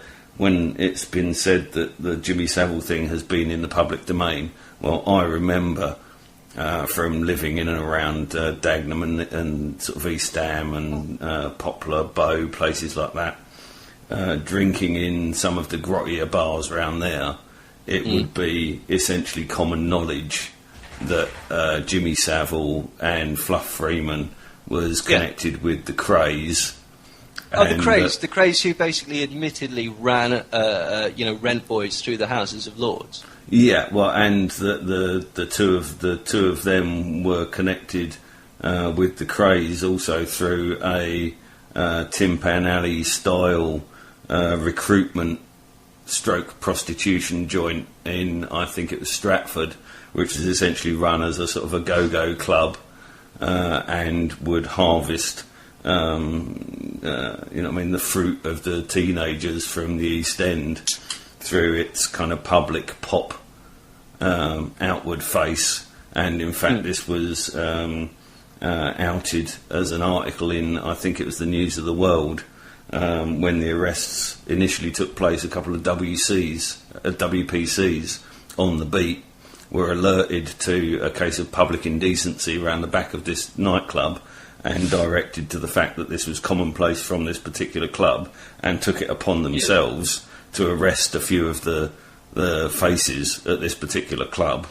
The report of this got into a small column in the News of the World as a minor incident, but in fact turned out that some of the people involved were chiefs of police and standing MPs, and essentially all of the charges were dropped and hushed up, and the nightclub was closed and everybody went back to sleep. But like I say, that was common knowledge in the 70s around the East End, and in fact as a kind of young, good-looking thing in the East End, I had been warned about certain clubs. You don't go to that club. You know what I mean? Fair enough. It's not the sort of place that you want to. It's not the sort of place that you want to frequent, sort of thing. Excuse me. Corey Haim and Corey Feldman were talking about this as well. Both huge stars. Talking about the rampant paedophilia in Hollywood as well. Again, it starts to look like it's an industry-wide thing. Absolutely. Well, when I say endemic, I quite literally mean endemic. There almost appears to be no place that you can look where people in the public domain will not have been streamed through this heinous parade of facets that are designed to corral these people into their system. And the thing that I seem to be picking up on is that there's an awful lot of detritus, I hate to say this, but human detritus created by the mechanisms of this system. For each public paedophile, we have dozens, if not hundreds, if not potentially thousands of abused people being dumped into society. And if you actually go for rape crisis counselling or anything like that, you will find it almost impossible to actually receive any sort of beneficial therapeutic treatment unless you are very, very capable, which most victims are not, or very, very determined, which most victims are not. Or wealthy. Or wealthy. Because the other thing is because... Well, there's another thing, the whole concept of rehab as well. The Amy Winehouse not wanting to go to rehab, or the reason why she didn't want to go to rehab was because rehab was nothing at all to do with drug rehabilitation. It was to do with re-indoctrination into the program, and this is why we have this celebrity rehab. But because if they start to fall out of the program, well, how often do we see a Britney Spears going into rehab after having a meltdown, a public meltdown, where they go back in for reprogramming? Was it Wonderland? No, she went to Wonderland, she went to Crossroads Rehab, which I'm sure everyone understands the esoteric significance of, the Crossroads, Robert Johnson and such like that. It was named by Robert Johnson affiliate and fan Eric Clapton. He set up the thing. It was Lindsay Lohan that went to Wonderland. Wonderland obviously has got the connection to Lewis Carroll and Alice in Wonderland. Alice in Wonderland is used in Monarch programming, and Lewis Carroll is the patron saint of paedophiles. Lewis Carroll used to take portraits of young children and photographs and the like, and is essentially, whether this is true or not, I have friends that are big fans of Lewis Carroll, and they say this is like a besmirching of his name and stuff like that. I don't know, to be quite honest. Whether it's true or not, he has been accepted as the patron saint of paedophiles. Magazines like Pijdeker and stuff like that, which is published in Holland, basically talk about him as even if you go on like Encyclopedia Britannica and stuff like that, they'll say that he was a great friend of children and had an extraordinarily large collection of nude sketches of them, which is perfectly reasonable.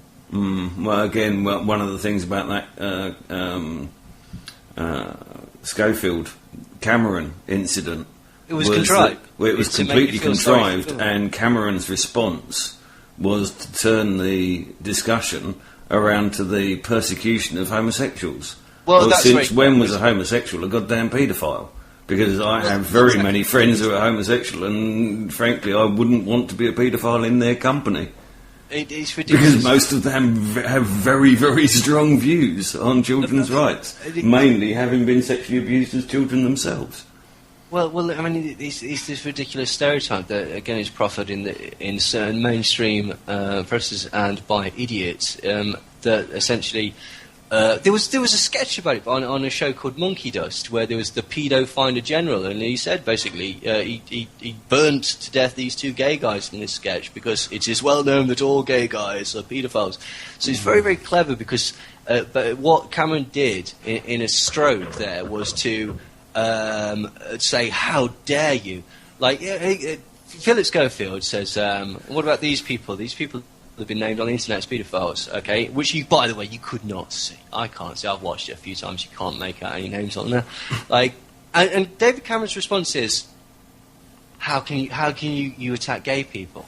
Which does two things. Right? In the mind of the informed public, it goes, that's quite right. Okay, there is a danger that could happen, thus distracting people. And idiots go, yeah, he's bloody right. All them puffs, they're nonsense, aren't they? Which is the attitude of an imbecile. Okay, but very cleverly, what he's done there is distracted everybody, which leads me to it. I mean, the whole thing was constructed. People don't realise that all these things are constructed. Frost, right?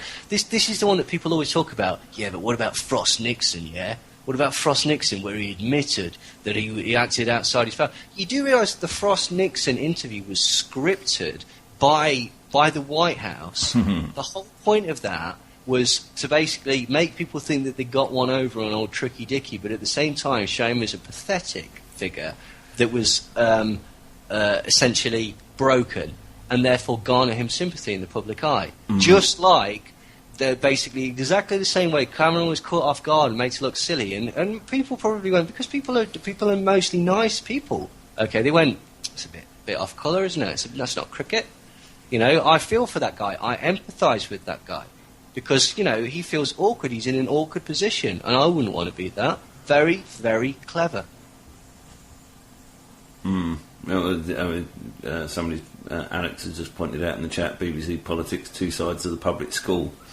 But not a lot of love there on personal levels. Well, also, as far as the public school system is concerned, the fact that all of these public figures have come through the public school system, and it's widely acknowledged even through the kind of Ealing comedies of the 40s and 50s that paedophilic behaviour was almost endemic, inherent even to the public school system, and that the fag system was a breeding ground for sexual abuse on a wide scale level, and just completely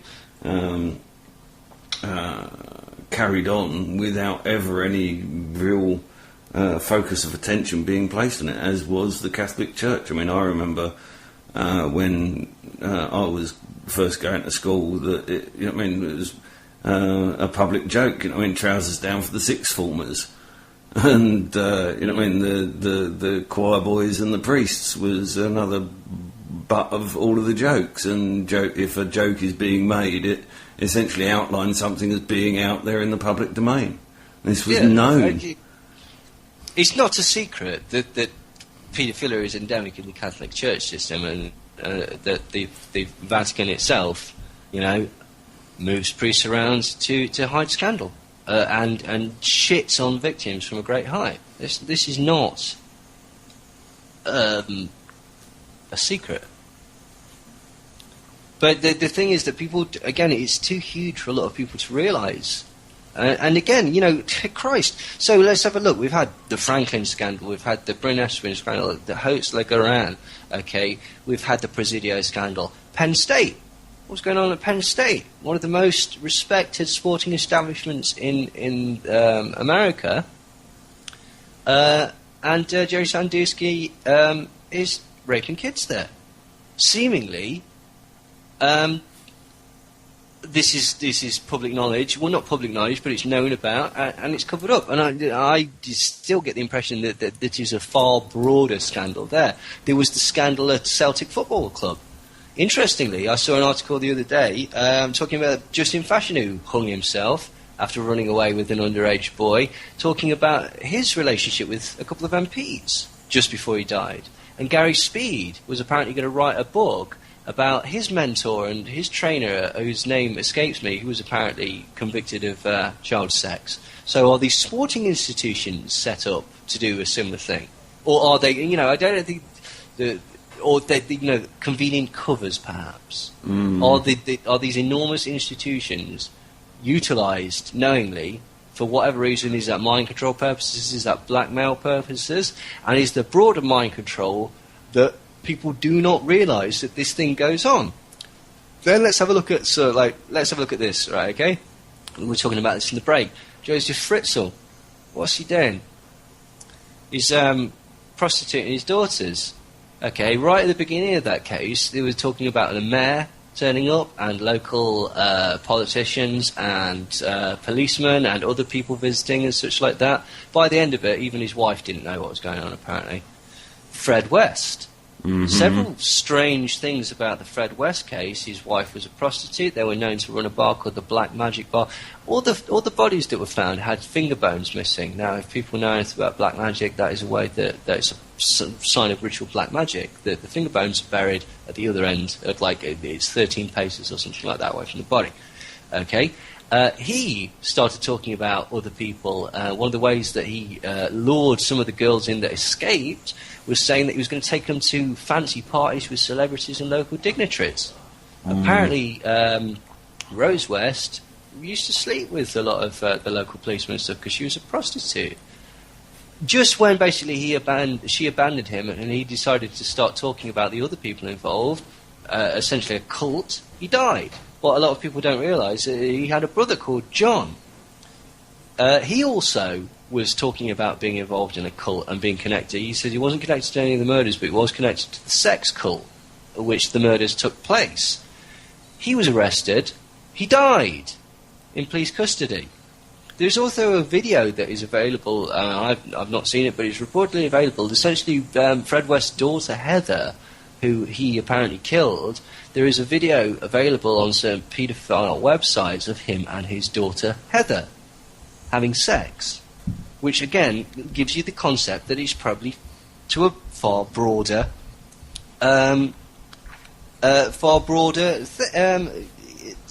institutionalized system. And again, this is in all the satanic. There was this thing called the satanic scandal, where basically, apparently, everyone went mental and got really scared by this concept of made-up satanic rituals that were going on all across the country. You know, right, by pure coincidence, I happen to know one of the girls that was involved in it through sort of, degrees of separation and whatnot. I'd be polite, but this girl was not bright enough to make up the shit that she was telling me. She's never told me, told people that related the story to me. That was going on. One thing, just to point to make there. She also got paid off, by the way. Even though she was ridiculed in court, she received an anonymous huge payment and was told to go away and never talk about it again. Well, the only thing that I would suggest here is that the researches that I've been making into the belief systems behind much of this is that what I'm coming to is, if this Mithraic stuff is correct, then all religions, black and white, are mind control memes, and that they don't actually believe in any of this stuff, and that the reason why we may be seeing such a prodigious amount of evidence pointing towards kind of satanic ritual behaviour is simply because it's a bit like the alien abduction meme, that if somebody claims to have been satanically, ritually abused, they're far less likely to be believed than if somebody just says out and out, I was raped by X, Y, and Z. Well, I mean, satanic ritual abuse has been absorbed into culture through films like Rosemary's Baby and various other things. Everyone knows what a cult is, right? We've all seen Wicker Man. We know what goes on, right? Okay, but in the same sense that aliens, we know aliens, it's on the telly. Like, even if you know that this is real, do you know what I mean? It sort of absorbs it into the sort of the public consciousness as something that is, come on. That's a bit far-fetched. It doesn't happen in real life, does it? Absolutely not. Of course not. But, I mean, again, this is the thing. John Wayne Gacy, one of the most notorious American serial killers. So he talks about basically all these boys that were lying in his basement, which were conveniently missed on the numerous occasions that the police searched his property. Isn't he the one that came out saying that essentially his programming as a trained killer for Vietnam? That was Arthur Shawcross. Ah, right, okay, yeah. No, I'm thinking of a different mass murderer. It was another one, basically. He was involved in the Phoenix program. That's where he somehow was able to kill all these women and get away with it. All of the prostitutes, okay? What would prostitutes have to say? People don't realise the amount of prostitutes that are killed by serial killers. Prostitutes, businessmen, prominent people go with prostitutes. Prostitutes get to hear shit.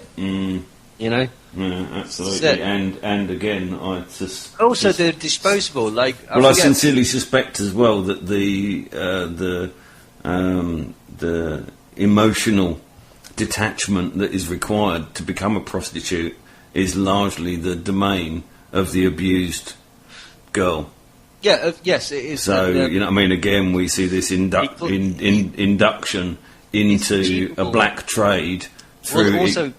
It's achievable through dissociation. So the trauma is one of those sort of double-edged swords, because the way that you sort of get through it is by dissociating, which is a mind control. It's, you form essentially an alternate personality.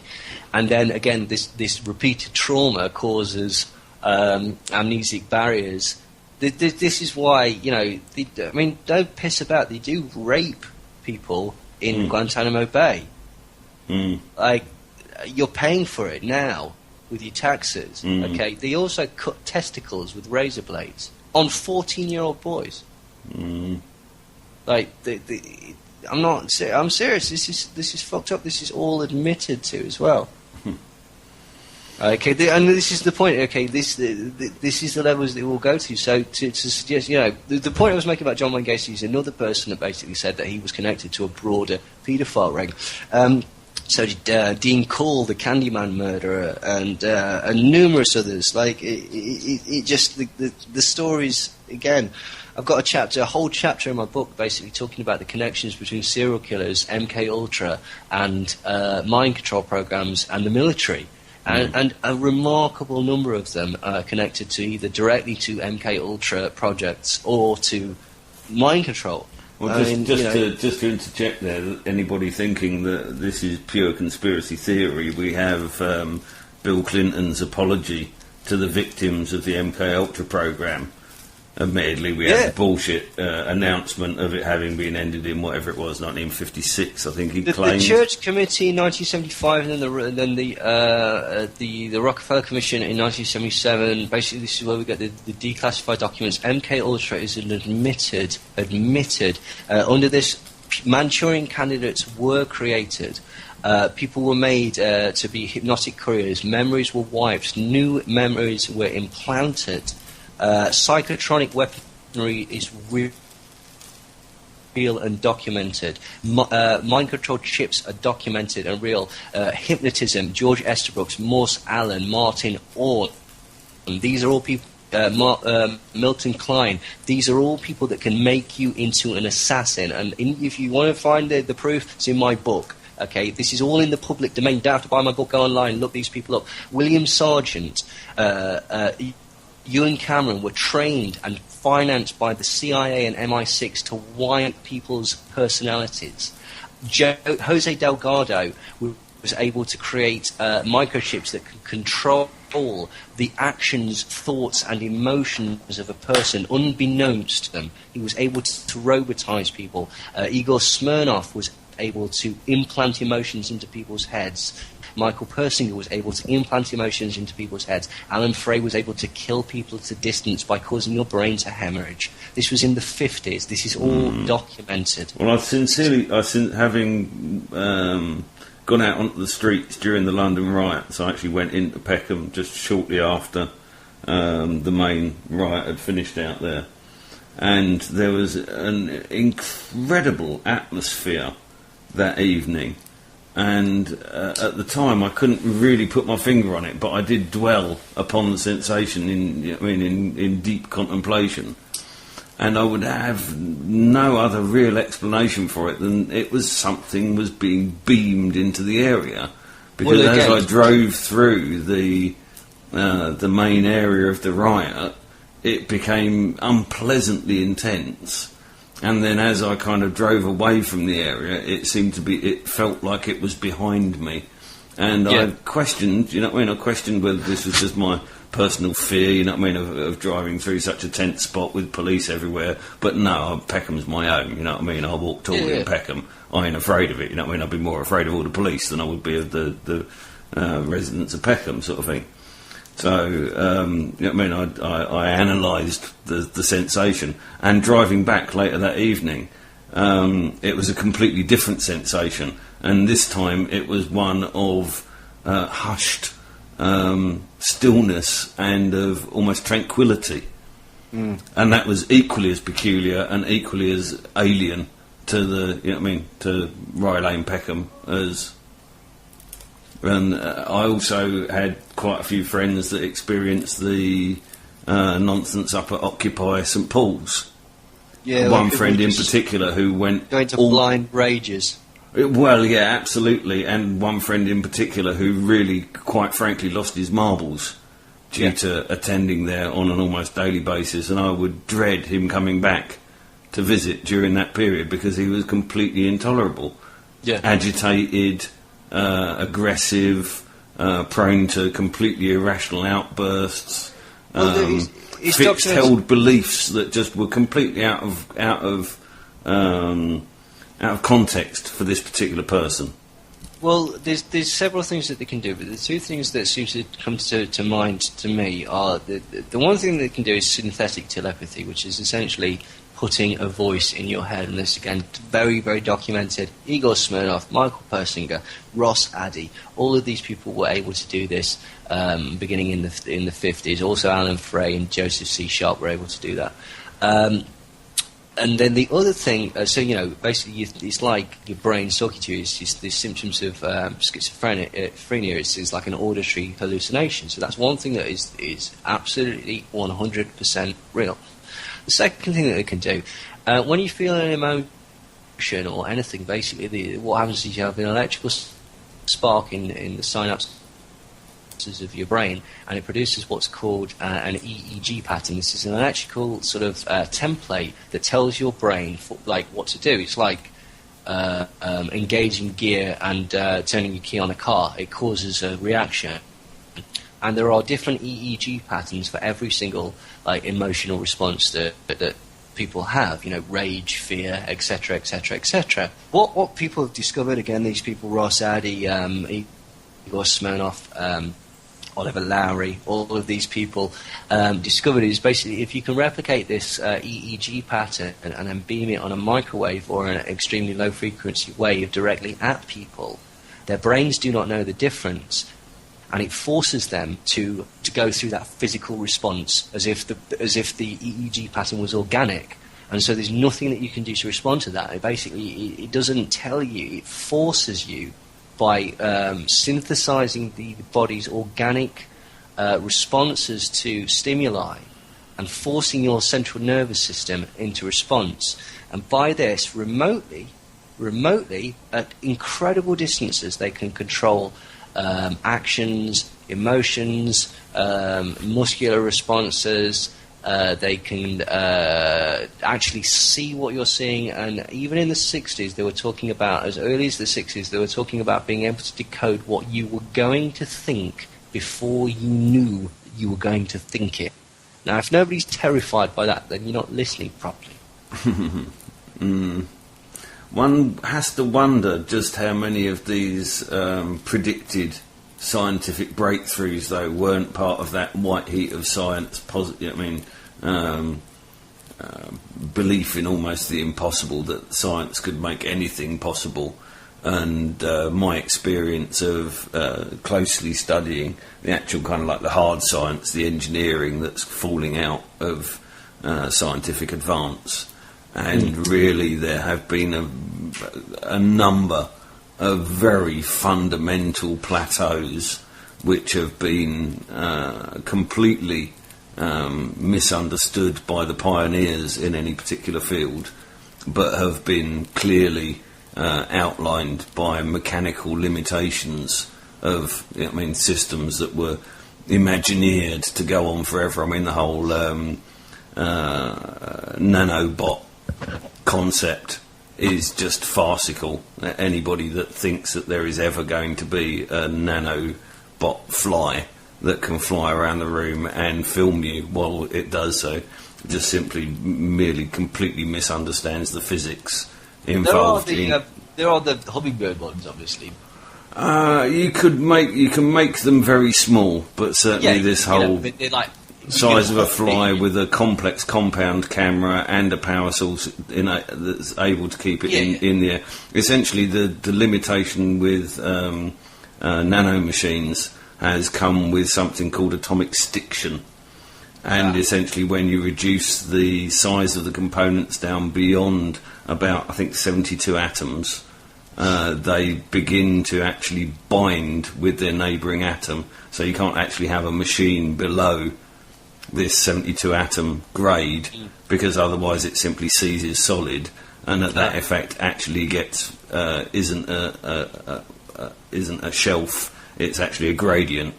So the smaller it gets, the more of this atomic stiction there is, and the less well their machines will work. So the whole of the kind of theoretical nanobot revolution that was being put out there in the public domain as fear the technological police state. The Great Soup, then. Hmm? It was this theory that basically nanobots would replicate at such a rate that basically they would like a sort of gas of mechanical death spread throughout the world and just clog up the universe. Yeah, just not going to happen. So no need to panic about it. Yeah, and the same with the computer revolution as well. I've heard many theoretical capabilities of modern computing, but by actually studying the deep physics from the kind of digital revolution, you actually find that the 2.5 gigahertz that we're given as processors today isn't because the military industrial complex has decided that that's the best we're going to get. The reason why that has happened is simply because the spacings between the cavities of the silicon die had become so small that an effect called quantum tunnelling had begun to become an issue, and that anything below the 72 nanometer process suffers from this quantum tunnelling, where the electrons won't actually stay within the particular pipe in the silicon that they've been put into, and obviously a random event within the logic pipeline is a faulty output. So effectively, your computers won't work beyond that. That I don't know. I'll have to take your word for it, because. Well, essentially, we have this huge commercial model built on the construct of Moore's law, which was of computing basically doubling in size and halving in cost every 18 months, which held true for countless years, 40, 45 years. But I would actually suggest that Moore's law was breached about 5 to 7 years ago, and that we're still currently not seeing the fallout from the realisation of that amongst the mainstream kind of mindset. There's still this construct that there is a faster PC out there for you, there's a better model, and that if Moore's law has broken as fundamentally as I believe it to have done, then we're not going to see any faster computing revolutions with the current, with the current hardware. So that's quite a key point. But politically and economically, that's a real biggie, and there's a reason why we're not being told that. Well, possibly. It's probably true. But I think I build hot rod. I was just going to say I build hot rod PCs. So it's kind of something that I've been keen and been working with PCs since back sort of '96. So. One thing that I think we'll agree on is that microchip technology and sort of implant technology is, at least since at least the 60s, was developed to such an extent that it is injectable. But the thing that's if we want to just sort of bring it back to sort of like personal mind control, taking over somebody's emotions and the physicality and stuff like that, it's not necessary to put an implant in. You can do it via hypnosis, you can do it person to person, or you can actually do it via the technology that we've discussed, magnetic waves, microwaves, electromagnetic waves, extremely low frequency waves. Even just the background sounds in the music that you fed. Do what? Sorry, subliminals we on about? Yeah, subliminals in music and in video. Yeah, that's an interesting one, right? Because they do work. Like contrary to like popular belief that it's all hogwash. Studies at Harvard, Yale, and various other things is again listed in volume 2 of my book, available to my website.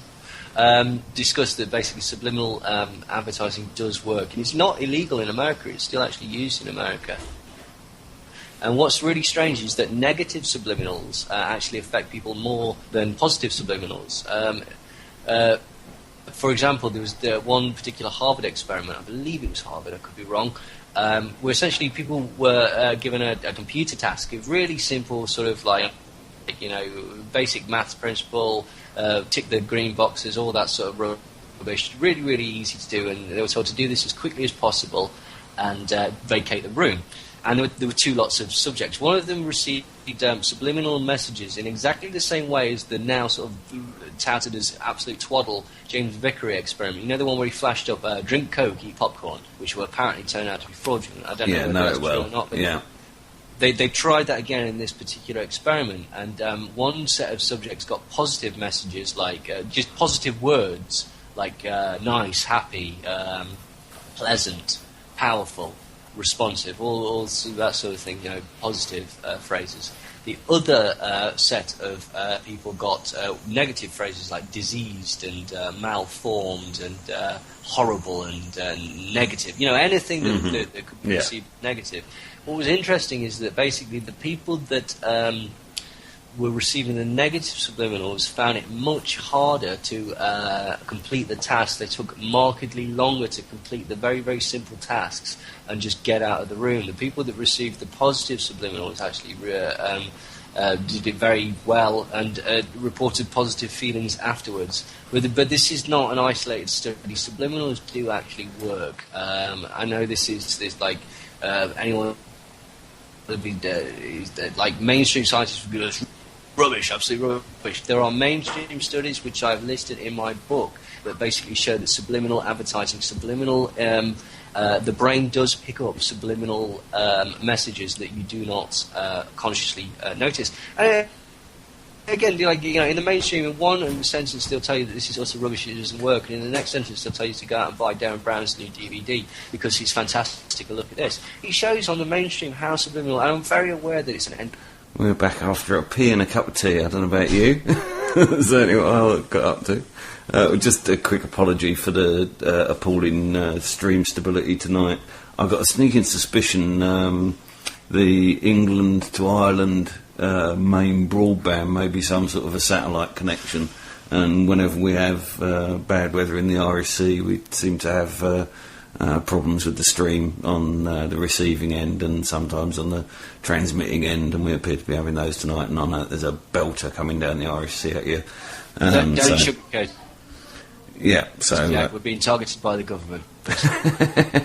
Yeah, no, it's not nature at all. Okay, all right. Absolutely not. You was just mentioning while I was off air there something about the Max Clifford news reporting. I'm just. I don't know if this is just me. I'm just I have got a telly on in the background, and I'm just watching. Max Clifford has obviously been arrested today on child in some sort of connection with child sex. Apparently, not connected to Jimmy Savile, but part of Operation Unitary. And I've not heard what he said because it's on mute. But basically, he's just come out and then spoken at the top of the steps. And then sort of looked very mournful because he's obviously the master of PR and whatnot. But then what I found was very, very strange was that he walked down the steps, onto the pavement, into the road, and then still flanked by photographers, he stood sort of ambling and shambling down the road, obviously to go to his car. And that's a bit strange to me. It's like, why was his car not right there? Now, most people will just pass this off as well, he was just down the road. It doesn't matter. This is not important here. What are you talking about? This is important. This is strange. What on earth is going on there? Why? I mean, either basically he's garnering sympathy by basically so that for the next few days there'll be photos of him looking like a pathetic wreck going down the street, or alternatively, the first thing that sprung to my mind is I wonder if this is going to turn out, because Max Clifford does not get caught. Max Clifford is Mr. Dark Arts, okay? Yeah, Mr. Slippery. I just wonder, I have no idea I'm just spouting bollocks off the top of my head. I wonder if Max Clifford is going to be proved to be falsely accused. And this is what we were talking about earlier, about this broader thing of how this might be used as a sort of, you can't go around accusing Max Clifford or other people of, or Lord McAlpine of things that they've not done. This is outrageous, libel, blah, blah, blah, blah, blah. I just wonder. I don't know, nothing concrete, that's just me waxing nonsense. I tend to agree. I don't think that's nonsense at all. I think that's extremely likely what's going to happen. I mean, certainly the Dave Lee Travis thing was, parading him as, a big name in the Jimmy Savile thing, and then for it to be, well, he may have touched up a few female assistants.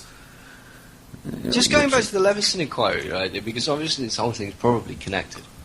One thing that I found that was interesting was the thing that most people found most shocking was the deleting of... Richard Hall talks about this, right, the so-called hacking of the emails. it's not really hacking in the sense of like computer hacking. It's listening to people's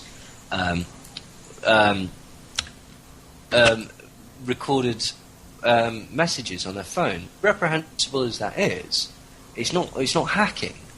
And the thing that sort of mostly sort of riled people up, I mean, the whole thing is despicable. The press is sleazy, we know this, but on the other hand, so are celebrities, and they caught this sleaziness. So there is an argument for that. But the thing that mostly sort of riled people up was the fact that somebody had deleted Millie Dowler's answer phone messages, thus, giving her parents hope that she'd done that and she was still alive. And again, this is horrible. This is absolutely horrible, and I'm terribly sorry for everybody involved in this horrible mess. But it transpired right at the very end of the Leveson inquiry that probably didn't happen. That probably was the phone itself or the phone company deleting messages that had been on there for however many months to free up space. Don't know if this is true. Don't know if this is a cover-up for the press, or whether this is actually the case, and in this small instance the press were vilified for something that they hadn't actually done. But again, it's just very interesting that these are the most emotive things, the most tearing of the heartstrings, the most salacious and sensational elements are brought to the forefront, whether they are true or not. Yeah, well, it's certainly being scandalised, isn't it? It's I mean, again, nice little ism on the end. I mean, don't fall for it. We're thinking we're being manoeuvred into thinking, yeah, we'll get one over on the sleazy press because fuck them, and look at them and Rebecca Brooks, she's a bitch. Look at her and that Andy Coulin, he's a fucker, right? Okay, which is all true, but don't fall for it. What we're basically being manoeuvred to clamour for is government regulation of the press. One of the things that the Leveson inquiry recommended was that if you're a whistleblower in the police, you don't go to the press with it. Good God, no. You go to Internal Affairs, or the equivalent of Internal Affairs. Oh, yeah. Like, do you know what? If that was effective, no one would ever go to the press anyway. What they're essentially suggesting is that whistleblowers go through lawful channels. Now, if you're whistleblowing against if you've got to go to the very organisation that you're trying to whistleblow against, that's a very, very difficult thing to do. Okay, the whole point of the press, and again, we're not stupid. I understand that 90% of the press is tabloid and bullshit. 90% of it is fucking lies, out and out lies, right? Okay, but it is important to have the possibility of a free press. We're not stupid. Like, go back to the beginning of this program. We'll give you two quotes that prove that the press is controlled completely. Go and read Spies, Lights, and Whistleblowers. That will show you. Like, understand that there's 6 controlling elements, 6 corporations, okay, that control the majority of media in the world, and what, like we were talking about earlier, they have responsibilities to shareholders, and this runs through news corporations and entertainment industries. Time Warner, for example, okay, all of the news corporations that are affiliated with Time Warner and all of the entertainment, music output and film output that's associated with Time Warner cannot be negative about the military-industrial complex, for the very fact that Time Warner is intimately connected with the military-industrial complex, and therefore it would be detrimental to shareholders, etc., etc., etc. I mean, here's something key as well, our kind of station motto here at TNS of seeking solutions. But here really is a key fundamental fact here, people, that the consumption of mainstream media, be it films, music, television, soap opera, disposable literature, anything that's in the mainstream media is widely controlled, and it's controlled for a reason, and the reason is not for your benefit. And if it isn't controlled, it becomes controlled because, for example, Illuminati conspiracy theories, 9/11 truths, all of these is kind of hot, although they get in sort of like old, because basically I think a lot of people have become disillusioned that actually, you know, despite the fact that this is so fucking blatant, it's been 10 or more years. Why are more people not like obvious? It's like you want to grab people and go and scream in the face, and I think that's the point. To be quite honest, I think they're quite clever about this. But for example, like, have you seen? You must be aware of like Jesse Ventura's conspiracy theories and all these. Okay, what they're doing is they're basically softening off conspiracies. And I hate to use that term. The BBC's conspiracy road trip. Well, yeah, series. I mean, in one sense they ridiculed them, but in another sense they do them in these sort of pop things. Like even, I hate to say this because he's got some great information, some very interesting information, whether it's real or not, I don't know, I've never been there, but like Ancient Aliens and stuff like that on Discovery Channel and all of these things, right, okay, what they do is they turn an event, okay, into a cultural event, and the one that I always explain this by is the concept of the JFK assassination, okay. Everybody loves JFK. I love JFK. Everyone loves to have a natter about JFK. And was it the driver? Do you think it was the driver? Do you think it was Lee Harvey Oswald? Do you think Lee Harvey Oswald had a clone? Do you think it was the guy in the? I think it was a goddamn turkey shoot. Yeah, exactly. Shooting right, goldfish in a bucket. Do you know what we're talking about here, right? Okay, we're talking about somebody's father being murdered. Right, okay, do you know what I mean? Okay, the thing is, okay, we're talking about somebody's husband being murdered in front of her. Okay, and this is the problem again, and you know, I'm as guilty as anybody because I love a good conspiracy theory. I love, you know, an isolation serial killer and stuff like this. But this is the problem, okay, that we need to sort of like examine, is that by putting it in the cultural sort of melting pot like this, it reduces it, and so all of a sudden we're not talking about JFK, the father being murdered and leaving an orphan son. We're not talking about JFK, the husband leaving a widow behind. We're not talking about JFK, the politician that was going to disband the CIA, suddenly being cut down in his prime. We're talking about a cultural event. We're talking about... And we're identifying a key issue here as well, is the dramatic overhaul of this whole system that seemed to occur during the 60s. Well, one of the key experiments to that, in my mind, was the Vietnam War.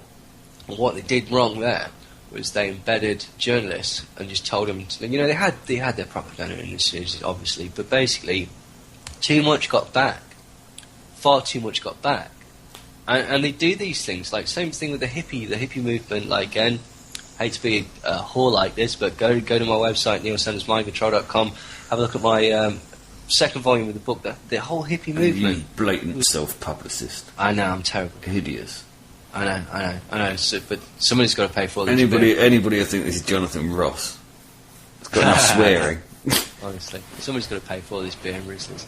So, but yeah, like the hippie movement, it was a totally controlled experiment, and these things are. I have a sneaking suspicion, though I cannot prove it, and have no evidence to the fact that the whole ecstasy explosion was a controlled experiment by the government. I mean, ecstasy. I think it was the German government or the Swedish government that was actually using this as like an interrogation aid, like during World War II or something like this. So, you know what I mean? All of these drugs, all of these fabulous new drugs, LSD, PCP. All of the synthetic hallucinogens. I would suggest that the laboratory. I actually no, I forget. I'm just going to say it outright. I used to know the man who used to manufacture most of the amphetamines for the East of London, and he used to do so out of a large chemical factory. And the reason why he could do this was because he was in a position in said factory to be able to alter a few zeros on a few of the manifests. The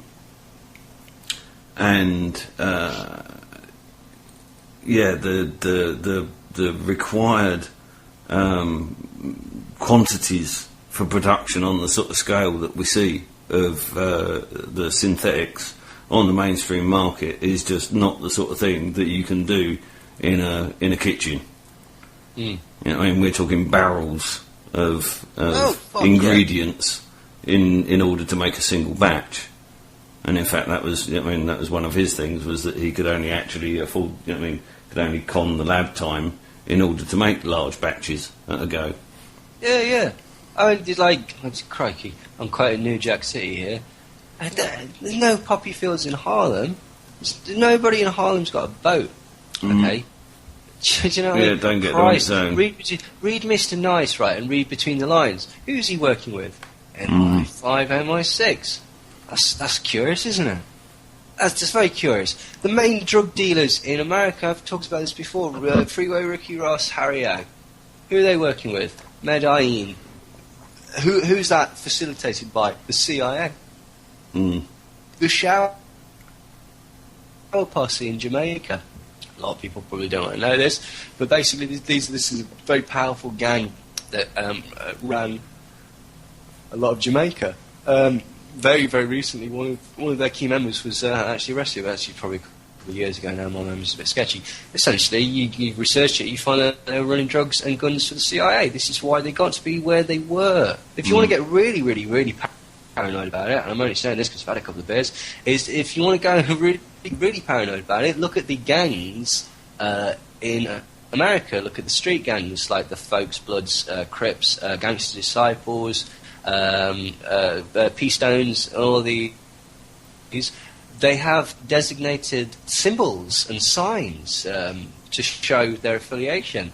A lot of them are occult. A lot of pyramids, a lot of eyes, a lot of 666s, a lot of Stars of David, a lot of upside-down crosses and stuff like this. Again, I'm not religious, I don't care, but just going, it's very, very curious that these things that, again, if you wanted, I'm just saying, if you had an agenda to control young black people and demonise them and turn them onto a path of self-destruction and ultimately profit in this by supplying them with drugs to sell, you could do that by organising gangs. Or not necessarily organising gangs, because again, if you actually again, it's never quite. Well, if you control the media, then this is what I've actually seen is that what you see the gang mentality being promoted through the media that these guys are consuming, and then the resultant outpouring of that is them self-affiliating into destructive patterns of behaviour that are being promoted by the same media that they're being fed. This is what Death Row Records, Vibe did. Again, people might want to hear this, but Vibe magazine and Death Row Records were intimately supplied by the CIA. So this is where they were getting a lot of their financing from. And again, the agenda is to this demonisation, the gangsterisation of black youth, the concept of crack. Weirdly, the film Scarface also ties into this because, again, it gives a non-white anti-hero, almost like a sort of ghetto Robin Hood. Again, I mean, no offence in anything that I'm saying, but there's numerous respected sort of hip-hop artists that will talk about Scarface being very, very sort of a huge influence, and then also sort of a very influential people, scholars that write about hip-hop will talk about this. They'll talk about how Scarface was seen as a sort of an allegory for getting yourself out of, by any means necessary, sorry to quote Malcolm X, but basically this way of getting yourself out of the shit. And this is the problem, this lie that is fed to people, this image that is put across to people of the gangsterization, of the urbanization of, and it's not, it began as young black men. It's now begun.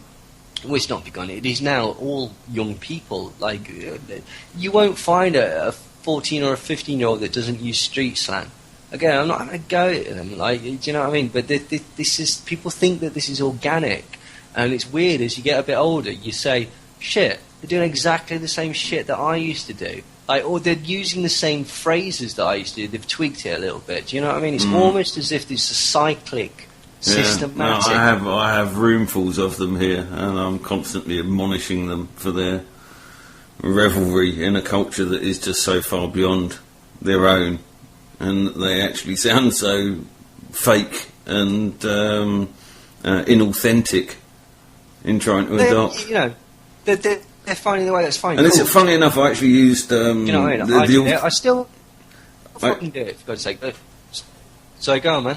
Well, I was just going to say, I use authenticity is a very key phrase in one again in the kind of looking for solutions to what this stuff that we're looking at here is that sensing an artist's authenticity will allow you to be able to sift the mainstream media's dross, because there are artists out there. The machine can't cater for every input. So the produced intentional mind control stuff has to be the kind of forefront of promoted mainstream media, but there'll be stuff on the peripheries that you can pick up on. And yeah, of course, there's always integral, artists that have got integrity. The problem is you name them, you start sounding like an elitist, like the very, very sort of like activist artists. Immortal Technique's good, Leftover Crack are good. Low Key, who's an English artist, is very, very good. Black Star are very good. There are artists out there that do talk about stuff, but the problem is, without wanting to sound negative, but to get the mainstream to get the broad recognition, you have to ride on the belly of the beast to an extent. So there is always this sort of paradox, and then you see artists that do try and actually stand outside the mainstream. You get a lot of subliminal sort of things, people saying, like, mentioning stuff and stuff like that. For Christ's sake, we're not co-crackers or anything. And something made me go, hang on, what's going on? It was probably a mainstream artist that mentions something about the Illuminati. Well, funnily enough, I was actually going to say this about the whole concept of mind control, is that one of the public papers that was to come out of the publishing of the MK Ultra research around the sort of Clinton admissions period was actually that at their very best, their techniques had only ever been 85% successful, and that their conclusion from this was.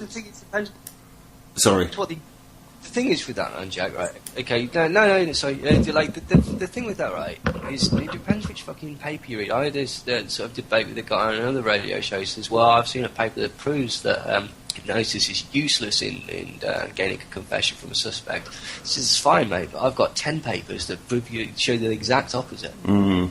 Do you know what I mean? So this is the problem with certain things. Like, you've got to be very careful. Like, I mean, what did they actually say? That their techniques, which techniques? Do you know what I mean? Like, this is advertising speak and weasel words and stuff like that. Yeah. I'll tell you this, right? Okay, what does this phrase mean? With repeated use, can help with the appearance of dandruff. What does that mean? What does that actually mean? Yeah. It means fuck all. Yeah. Like, what does repeated use mean? You and I may have a very different, like, how much do you use with each use? Double speak. What is the appearance of flakes? May help. The word may, if you ever see may in an advertisement, right, this is even more clever, because basically they'll tell you, well, we have to say may because in a certain percentage of time it might not work. But you know what we're really talking about. We mean this really does work. No, you don't. You mean, like, these words are there to get themselves out of sort of legal and literal holes. Yeah, they kind of have to cover their asses with both hands. Yeah, and they're lying back. Yeah. Well, again, I mean, perhaps the reason why the likes of us and our listenership wake up is simply that repeated lie has to be sustained in order to cover a self-evident truth, and that to some degree the self-evident truths shine through, and even covering their hands with their arse with both hands doesn't necessarily cover them from people realising what's going on, at least on some level. No, that is true. I mean, it's one of those things. I mean, there is obviously more and more people who are sort of starting to notice that there's something wrong, but at the same time, there's more and more mental stuff going on, as we talked about earlier. To look at what's is gearing up for Syria, nobody wants this. Everybody, even in the sort of ridiculous papers like the Daily Mail, Daily Express, and such like that. Okay, you can go into the comments section on the stories, and everyone's saying, we've heard this before, what about Libya's weapons of mass destruction? What about Iraq's weapons of mass destruction? Like, rubbish, you're just being Israel's bitch. You're being Israel's proxy. This is just so that Israel have a clear flight path to attack Iran. This is this is from, essentially Middle England conservatives. And even they can see through this bullshit. Do you think that's going to stop it? I'm finding myself less negative than you appear to be, and I genuinely feel I'm almost a torrent of intellectual broadening of horizons. I think that the university system was set up to corral and to hive off the great intellects of society, and that was why it has been imposed so completely. And that, having then been indoctrinated through that sort of degree system, which again I've had personal reason to witness. My sister went for a teaching degree in my childhood, my older sister, and my mother actually took her teaching degree some years later as a mature student, which I kind of helped her through her coursework of, and I've now just seen my oldest boy pass through university. Done my very best to kind of ensure that he was fully averse as to the institution that he was. But this is the point, you know what I mean? You've got to have that backup there. But you don't have to. This is the interesting thing. And I'm qualified to do the tits, and I've got a crap job. And my friend that got expelled from school is doing brilliantly. More power to him. Do you know what I mean? Like, this is the thing. There's no, like, Christ. You touched on this sort of briefly earlier, and I sort of sway away from this because I don't really talk about this, and I don't want to sort of crap on anybody's beliefs and stuff like that, because I don't have any specific beliefs myself. But you're talking about religion and things like that. Anything that tells you what to do and think, by definition, is mind control. Okay. Now, the argument against that is that the religion, anybody that comes from any religion, again, I'm not having a go at anybody, thinks that yes, but this is the right path, and so this is a positive thing. So yeah, you can see that. But you could argue that about absolutely anything. Any of these institutions, you could argue that about the university system. Like we were saying, Christ, you could argue that about Kung Fu because or vegetarianism or any of these things, because these are all systems, okay, that sort of have defined barriers and stuff like that. Okay, so it's very, very, you've got to be sort of careful because you can turn into sort of like hating on everything, and you don't want to do that. You absolutely do not want to do that. But you've got to examine these things and go, okay, is this really what I want, or is this what I want other people to think I want? Do you know what I mean? Like, so many people sort of like do things because it's either expected of them or because they fear the ridicule or the disinterest of broader society or their immediate peers. Well, I'm constantly warning against this kind of accepting any bloody idea that's put out there through the so-called alternative media. You mentioned the ancient alien stuff, and somebody else was, I don't know what else they were going on about, nanobots reconstructing DNA or some other meme nonsense. But it's stuff like that people are more drawn to the idiotic fantastic descriptions of, aliens and nanobots than they would be to the mundane reality that actually confronts them. Yeah. And to some degree, this comes down to kind of nuts and bolts. And again, the whole military-industrial complex stands and falls on its ability to convince young men to pull the trigger, whether that be directly, on one end of an M16 or remotely from some, drone site in the desert where they're going for dinner. This is how you convince people to do anything, right, man? Because I feel for these guys. I'm not a fan of the military. I don't think anyone should be in the military, but I feel for these guys because you know what they're looking for? They're looking for hope, man. Right, okay? They're looking for an identity. They think they're doing a good thing, right? Okay, nobody goes in the military to be a bastard, right? Okay, nobody goes in there saying, "I'm going to like." There's a few people do, but the majority of people don't go. They go, "You know what? I want to do." The majority of people that I know that have signed up for the military have done so because they've got a young girlfriend or partner expecting a child, or with a young child, and that all of the industry in their area has been recently collapsed. Exactly. Usually followed by the opening of a big glossy military recruitment office. Yeah, nobody goes into the military saying, you know what I want to do, and I want to go to the military, because I want to kill children. That's what I want to do. Okay, right? Okay, but this is the point. Like people are coerced into doing these things that they don't want to do. And the induction into the military is another mind control system that's completely in the public domain, because they publicly state that they're going to tear you down and build you back up in their model. It's an unnatural thing for people to want to put a bayonet in people, all these sort of real hardcore guys, hardcore criminals, hardcore psychopaths, hardcore serial killers. All of these people, okay, they come from a traumatic background. It's not a normal thing. It's very, very unusual, okay, and anomalous to find somebody that is just born bad. It doesn't happen, right? Okay. Well, this is another element of the paedophilia. Is that this is one of the things that I've stumbled upon? Is that the induction into things like the Green Berets would apparently be predominantly victims of paedophilia, and this is coming from the horses. The problem is. Sorry? The problem is, it's a very, very knotty subject, this one, because, essentially, you have to be very, very careful with this.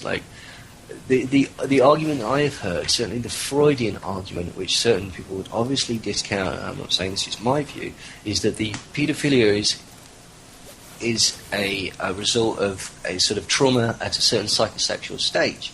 And so this is the thing, the argument, and again, it doesn't excuse actions in any way, but the argument is that these people have been traumatized themselves, and so you've got to wonder, knowing the mind control programs, whether this is like a repeated thing to cause fear, to implement more police. And to horrify the public, because nobody's doubting, regardless of whether there's a causality of this. This is horrific. Everybody can see this. I can't honestly see any amount of public figures being taken down actually exposing in any real sense the actual spectrum that this covers. There's just no way that any shift in public consciousness could truly enlighten the main population to the...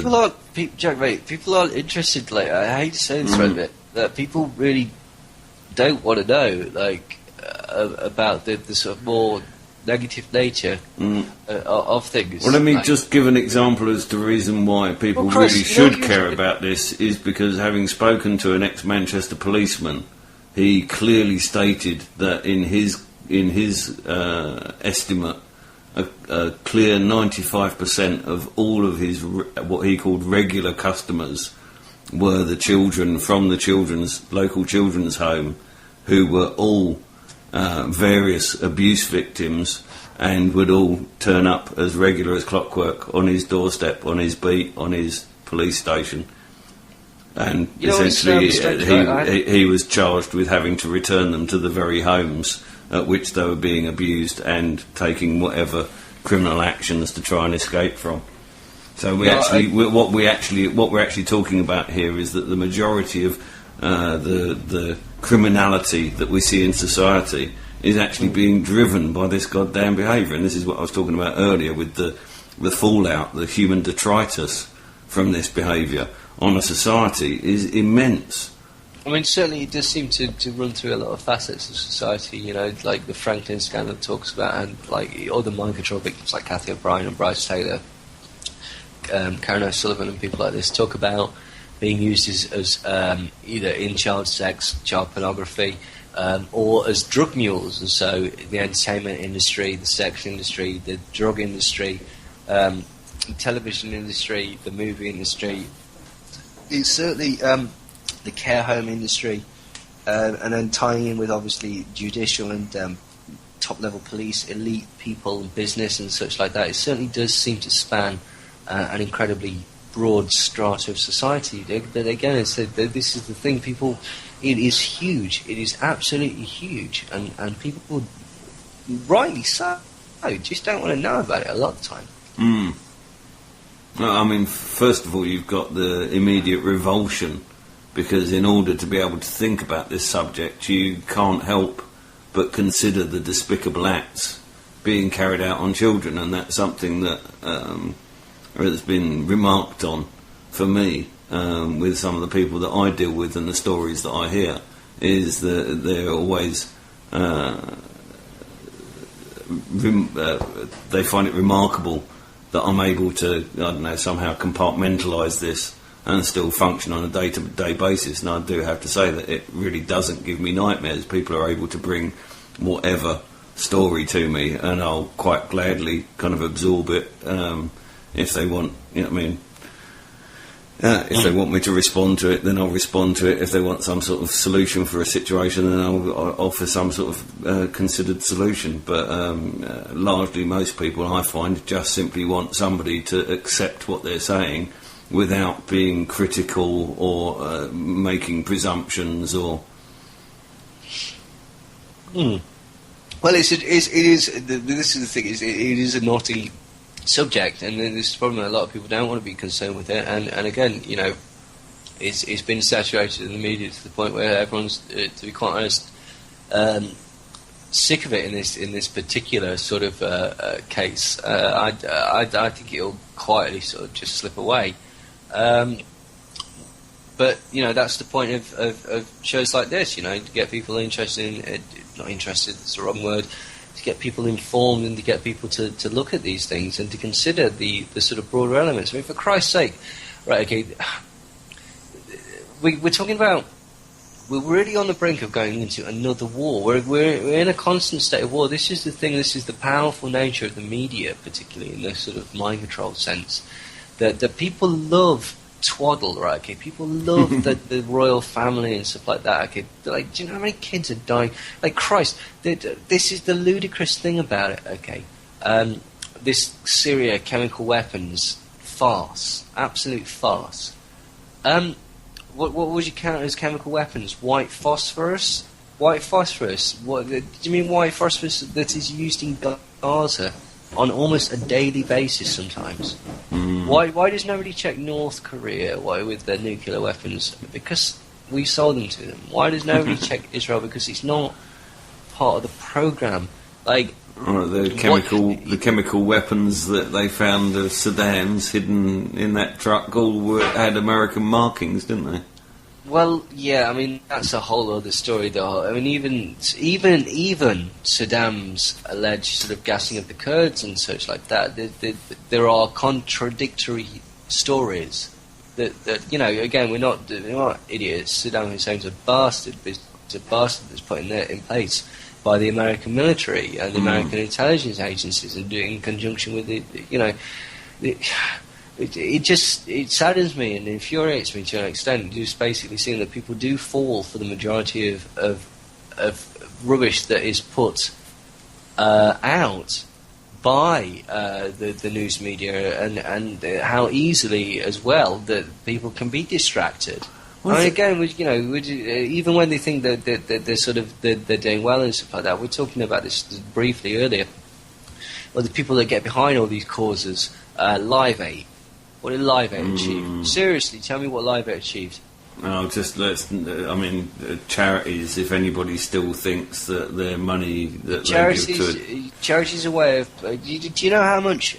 this is true, right, okay? It doesn't necessarily mean that all charities are bad, nor that all charities do this, but do you know how much of collected revenue has to go to the actual cause? It's a really nominal amount. It's sort of 5%. I was going to say in the 2-3% margin, but... I may be wrong. It may have changed. 95% administration costs. Yeah, exactly. Possible. This is the thing. It is a very sort of profitable thing to be the head of a charity.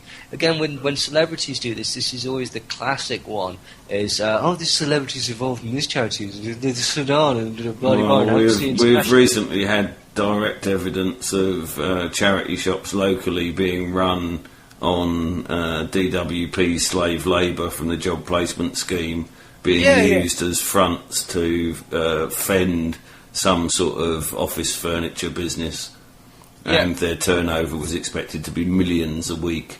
Yeah, and that's what that were the margins that they were having to play to. So what on earth this small retail outlet charity shop was doing, moving millions of pounds worth of office furniture, and all being done with slave labour supplied by the Department of Work and Pensions. Exactly, and it goes across the board. These poor old sods that are working in these cancer research shops. God bless them. Do you know what I mean?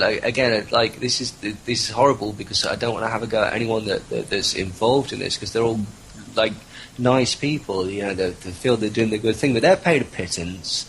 The CEOs of the companies are paid an absolute fortune. The actual people, the recipients of the charity, I mean, Christ, how much was raised for Haiti? How much went to Haiti?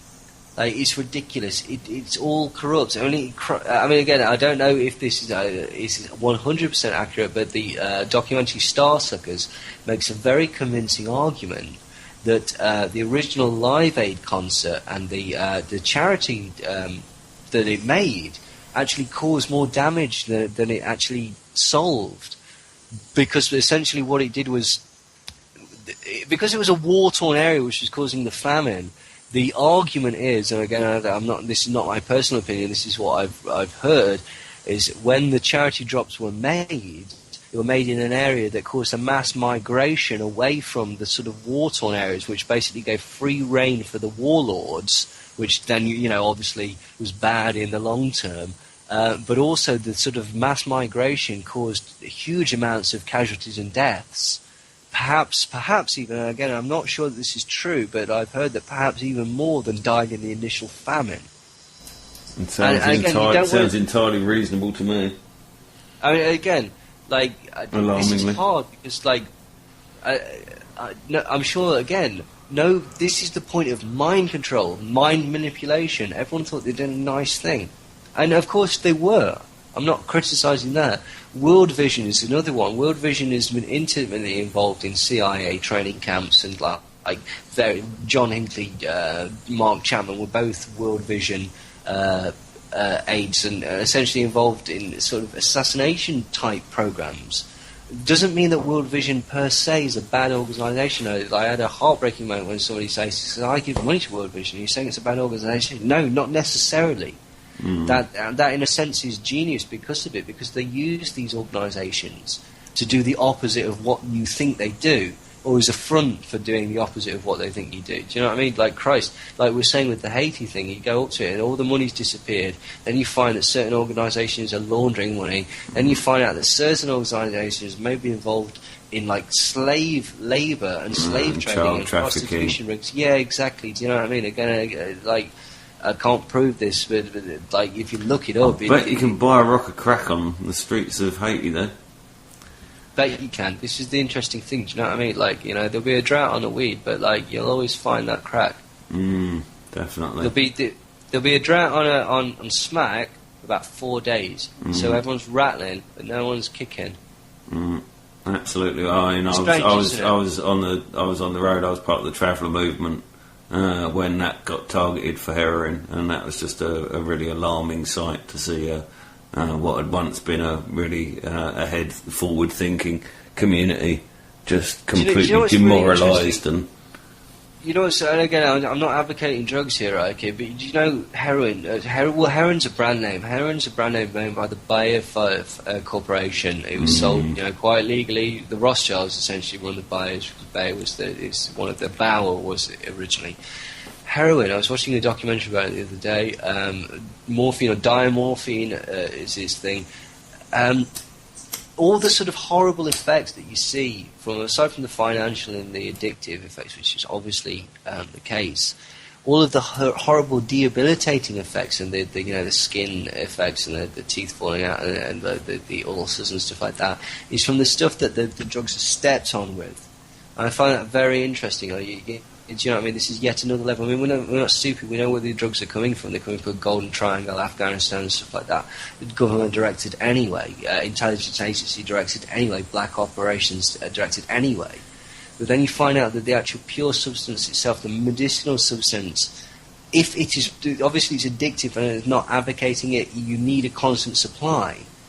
But there are numerous examples of aristocrats and people like that who were able to get medicinal supplies and live very long and successful lives. Absolutely. Most of the opiates aren't physically damaging in any way, shape or form in their pure forms. So this begs the question, I mean, obviously what people will say is something naive. This is because of the stages of stepping on through the different gangs and stuff like that. But, again, it takes a modicum of sort of research to see that a lot of these gangs, this is the crazy thing about drugs and stuff like this to an extent. You think you're being rebellious. You're not being rebellious. Like, who do you think's got the wherewithal and the inventory and this sort of equipment to bring all this amount of drugs into the country to keep you on what you're on? Like it's the government. Well, there was an analysis done on the American cannabis market, and this analysis basically outlined that the American cannabis market was essentially the same as General Motors would need the same size infrastructure, and that was including all of the petrol outlets to fuel the motors and all the spare parts. Where do you think like all these gang members are getting these guns from? Right, there aren't enough private owners and stolen guns, right? Okay, to get guns. Like it's no coincidence, right? Okay, the second that handguns are made illegal in England, within a year or whatever, the amount of gun crime's gone up 200%. This is not because people are selling off their old guns, because this is the point. Registered guns, you can trace them back to their owner. Of course, the people get stolen and stuff like this, but this is the point. You know what I mean? Like, you take a step back and look at it and say, "Well, what's going on? This is chaos. This is organised chaos. This is organised chaos on every single level. This is outrage through the media, which doesn't report the truth. It reports truth. Sedation through the media to cause this schism." Like we were talking about earlier, in which the only solution for this is basically going out and buying products and stuff like that. You've got sort of paedophilia is bad, but then you've got Britney Spears dressed up as a schoolgirl with her tits out. You've got all this confusion and chaos. We've got peace is good, like we're a peaceful society, we're the heroes, except we're killing children abroad. Syria are bad, but Turkey are allowed to kill Kurds. And the Armenians, nobody bothers about that. Nobody bothers about the massacre of the Armenians. Israel are allowed to commit genocide against the Palestinians. Nobody seems in the mainstream media to be making a stand against that. It's confusing, right? It's intentionally confusing. The whole point of society is to cause what the Tavistock caused as social turbulence. Social turbulence caused by trauma and future shock. And what future shock is too much information overload. Yeah. Contradictory, huge, salacious, paradoxical. Exactly. You've and got, again, the reason for this being to establish a state of cognitive dissonance, which, like I say, basically consumes. If you think of the brain as a processor, it consumes processor time. So the more layers, and it's also said that the human mind can only hold aloft. I think it's about 7 streams of thought consecutively, and that if those 7 streams, or at least 6 of them, can be occupied by essentially matters of cognitive dissonance, then the brain is tied up in knots, only capable of carrying out the most mundane and basic of tasks. Christ, you can confuse people with lights in a riddle. Do you know what I mean? Like, and this is a $1 trillion industry. Do you know this? Without wanting to sound like ominous, but the running of the world is a big industry. Do you know what I mean? They've put some effort into this, and they've put some thought behind it, and this is the point. And again, it stretches across all of these various aspects of society. And I don't want to sound like doom and gloom and whatnot, but it is pervasive. I would suggest that it's also been in place for an awful lot longer than most conspiracy theories will have you believe. Well, if you examine the Egyptian Book of the Dead, it speaks candidly about making people slaves, and it talks about making people slaves to you with the use of symbols, incantations, potions, and drugs. And so essentially what we're talking about is pharmacological, hypnotic, and traumatic control of a person. As long ago as the Egyptian Empire, and you know, if it was written down, that means that it was thought of a lot longer ago. That doesn't necessarily mean that was the first source. That means it's the first source that we've got. And again, this is the point. You've got to step back and go, you know what? Fuck all this. Disregard all this noise, this white noise. I mean, that's the perfect metaphor. When people are in Guantanamo Bay, one of the things that they do to sort of befuddle them is play constant static in the background, because essentially your mind has got like a finite bandwidth. Like, if you think of it like an internet connection, that's why they actually play Muzak in stores, because it fills up a portion of your brain, which is also taken up by like the sexy mannequins and the pictures of the girls, and also the bargains, and you know, there's also the stuff that you're also after. Do you know what I mean? And the day-to-day nonsense and the hustle and bustle, and so it basically fills up a bit of your brain. And when your brain's full up, you go, I can't even bother to think I'll buy that. That's why they move. That's why they move the position of all the shelving around on a regular basis as well. Yeah, exactly. Like but essentially, the metaphor to the white noise is what they're using Guantanamo Bay to fill to people's brains, and that is essentially what the majority of the dross of society is. And you've also got to realise that this dross is expertly manufactured. What's the first thing that you see when you go into a supermarket? Flowers. Why? Who buys flowers on a day-to-day basis? Nobody. Do you know that 90% of those flowers die? Do you know what the point of that is? Right? This sounds mental. You go in, you see flowers, you make a subconscious thought connection on a very, very deep subconscious level that all things, particularly these stemmed flowers, are going to die. Shit, better buy food. I know that sounds really facile and really No, I can see it. Well, this is it's all statistical analysis and at this stage. And what else is at the front of the stores? Gossip magazines and tabloid newspapers to fill your brain. Okay, that's the point. So, and this is the level of deception and mind control that you're under every single day, from every aspect of it. And you know, it's not a bad thing to sort of fall for it. I'm not having a go at people. I'm not being elitist and saying I'm so clever. Like, okay, I've got a huge DVD collection, huge CD collection. I love stuff. Everyone loves stuff, right? Okay, stuff's nice sometimes. Okay, but you know what? Okay, you need to step back and see how you're being manipulated on every single level. And this can be as glib as buying some trainers that really you don't need. Okay, and as huge as tacitly allowing genocide, which is I know that that's a huge leap, but that is essentially what people are doing, because we know that we can't really do anything. You know what bloody deal about it. Okay. Or, well, actually, to be fair, there's a real thing. Or really, it's only collateral damage. It's not collateral damage. It's dead children. Okay. And the other thing as well about these, the kind of welfare cuts and the austerity measures are designed. If you want to call it welfare, right? Okay. The first people that we cut, the largest recipients of welfare, okay, in the entire country are the royal family. I'm disgusted by this. Like, people are always having a go at people on welfare, like these scroungers and stuff like that. No doubt some people have found a loophole in the system, okay, and they said, you know what, right, okay, you what really irritates me about this? People say, oh, so-and-so's doing this, and she's doing this and doing this. Well, then you do it. The opportunity's there for you to do it as well. You know what? Okay, it's bollocks. People might tell you, I'm living large and doing this and blah, blah, blah. They're not, They're struggling. It's horrible living on benefits. It's absolutely horrible, and it's a horrible trap as well.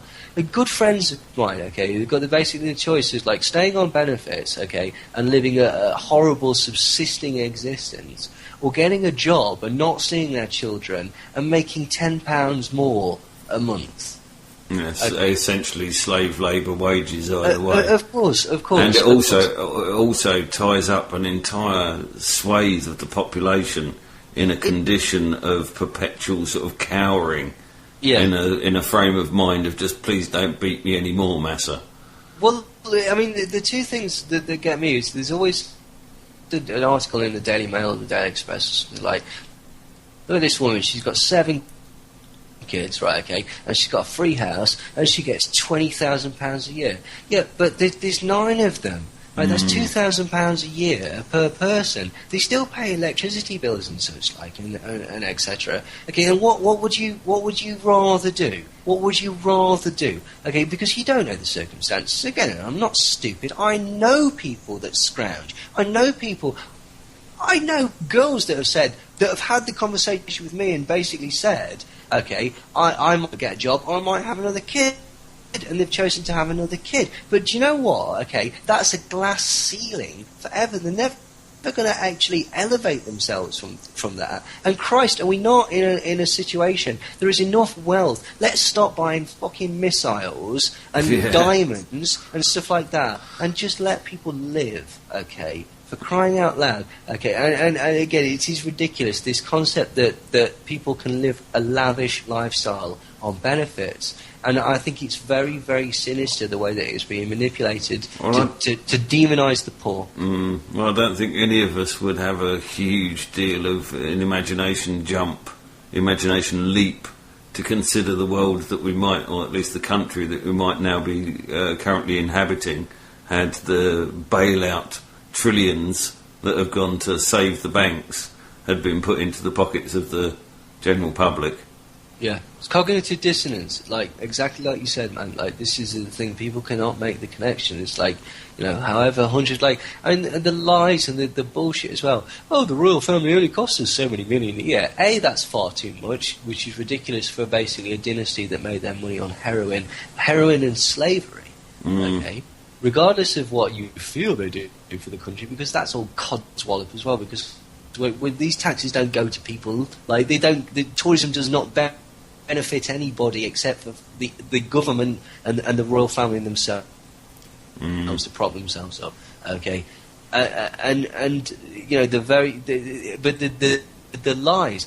In one sense, they say, they only cost 40 million a year, which is rubbish. And then basically in the same article it says, well, the security for the wedding costs 140 million. So are people absolutely blind? People want to be in this coma. It's the Matrix view again, isn't it? It's the, would you take the red pill or the blue pill? And to some sorry degree, for insulting everyone. If you want to buy my book, it's my website. At neilsandersmindcontrol.com. Also, despite the fact that I know this is a paradox, because, like, in my book, which is very good, by the way, you'll find a chapter destroying Facebook. I hate Facebook, it's horrible. I also have a Facebook page, so if anyone is on Facebook, please go on my Facebook page and like it. Like, if you want to see any videos of me, including the last interview with Jack, which was really good, go to my website, neilsandersmindcontrol.com, and go to the video section. Sorry for being such a horrible, terrible, capitalistic whore. You prostitute. I know. It's terrible. Corporate slave. I know. But as I say, somebody's got to keep me in punk rock t-shirts and road Stuff. Yeah. Good stuff. Stuff. More stuff. We want more stuff. Well, as it goes, that was quite a nice rounding off as it goes, because we've gone midnight. I don't know about you, but your throat must be hoarse. Yes, I'm afraid I've got to go to work and... Yeah, I know you were saying you was on late shift as well. No, it's been an absolute cracking show. It's always really good to have you on, Neil, and it's a pleasure, always, always be good to go again in another couple of months, because it always seems to turn up. Absolutely. There's always new stuff on the bloody horizon. I don't know about you, but this stuff is... It's one of those, once you've opened your eyes and been able to see through the kind of smoke screen, you just can't see anything for its superficial presentation anymore. Yeah. So there's always... Yeah, it's horrible, really. I remember getting a DVD years ago that says if you can decode all these things, you will have the all-seeing eye. And I was like, oh, that'd be cool if I could see all these symbols and stuff and everything. It's not cool. It's horrible. It's horrible. It's it's like living in an invasion of body snatchers sometimes. Yeah, I do. Well, we referred to Alice in Wonderland. I've often said that I'm just through the looking glass completely, and everything is just upside down and back to front to me now. I'm afraid so. Yeah, you do have to change places. Yep, absolutely. What we're going to... Oh, here we go. We've got a bit of Caged Mind Kanaska. Here we go. So we'll make sure that we play out with a tune that definitely isn't mainstream media, because this was recorded on a little portable cassette player in a bedroom, largely. Good stuff. Handed to me by one of my listeners. So this is Caged Mind and Kanaska. And like I say again, Neil, it's been great having you on. Real... keen show. We'll have it up on YouTube in a couple of days and put it all out there. Excellent. Thank you very much. Publicise the shit out of it. All right. Hopefully. Here's Kanaska.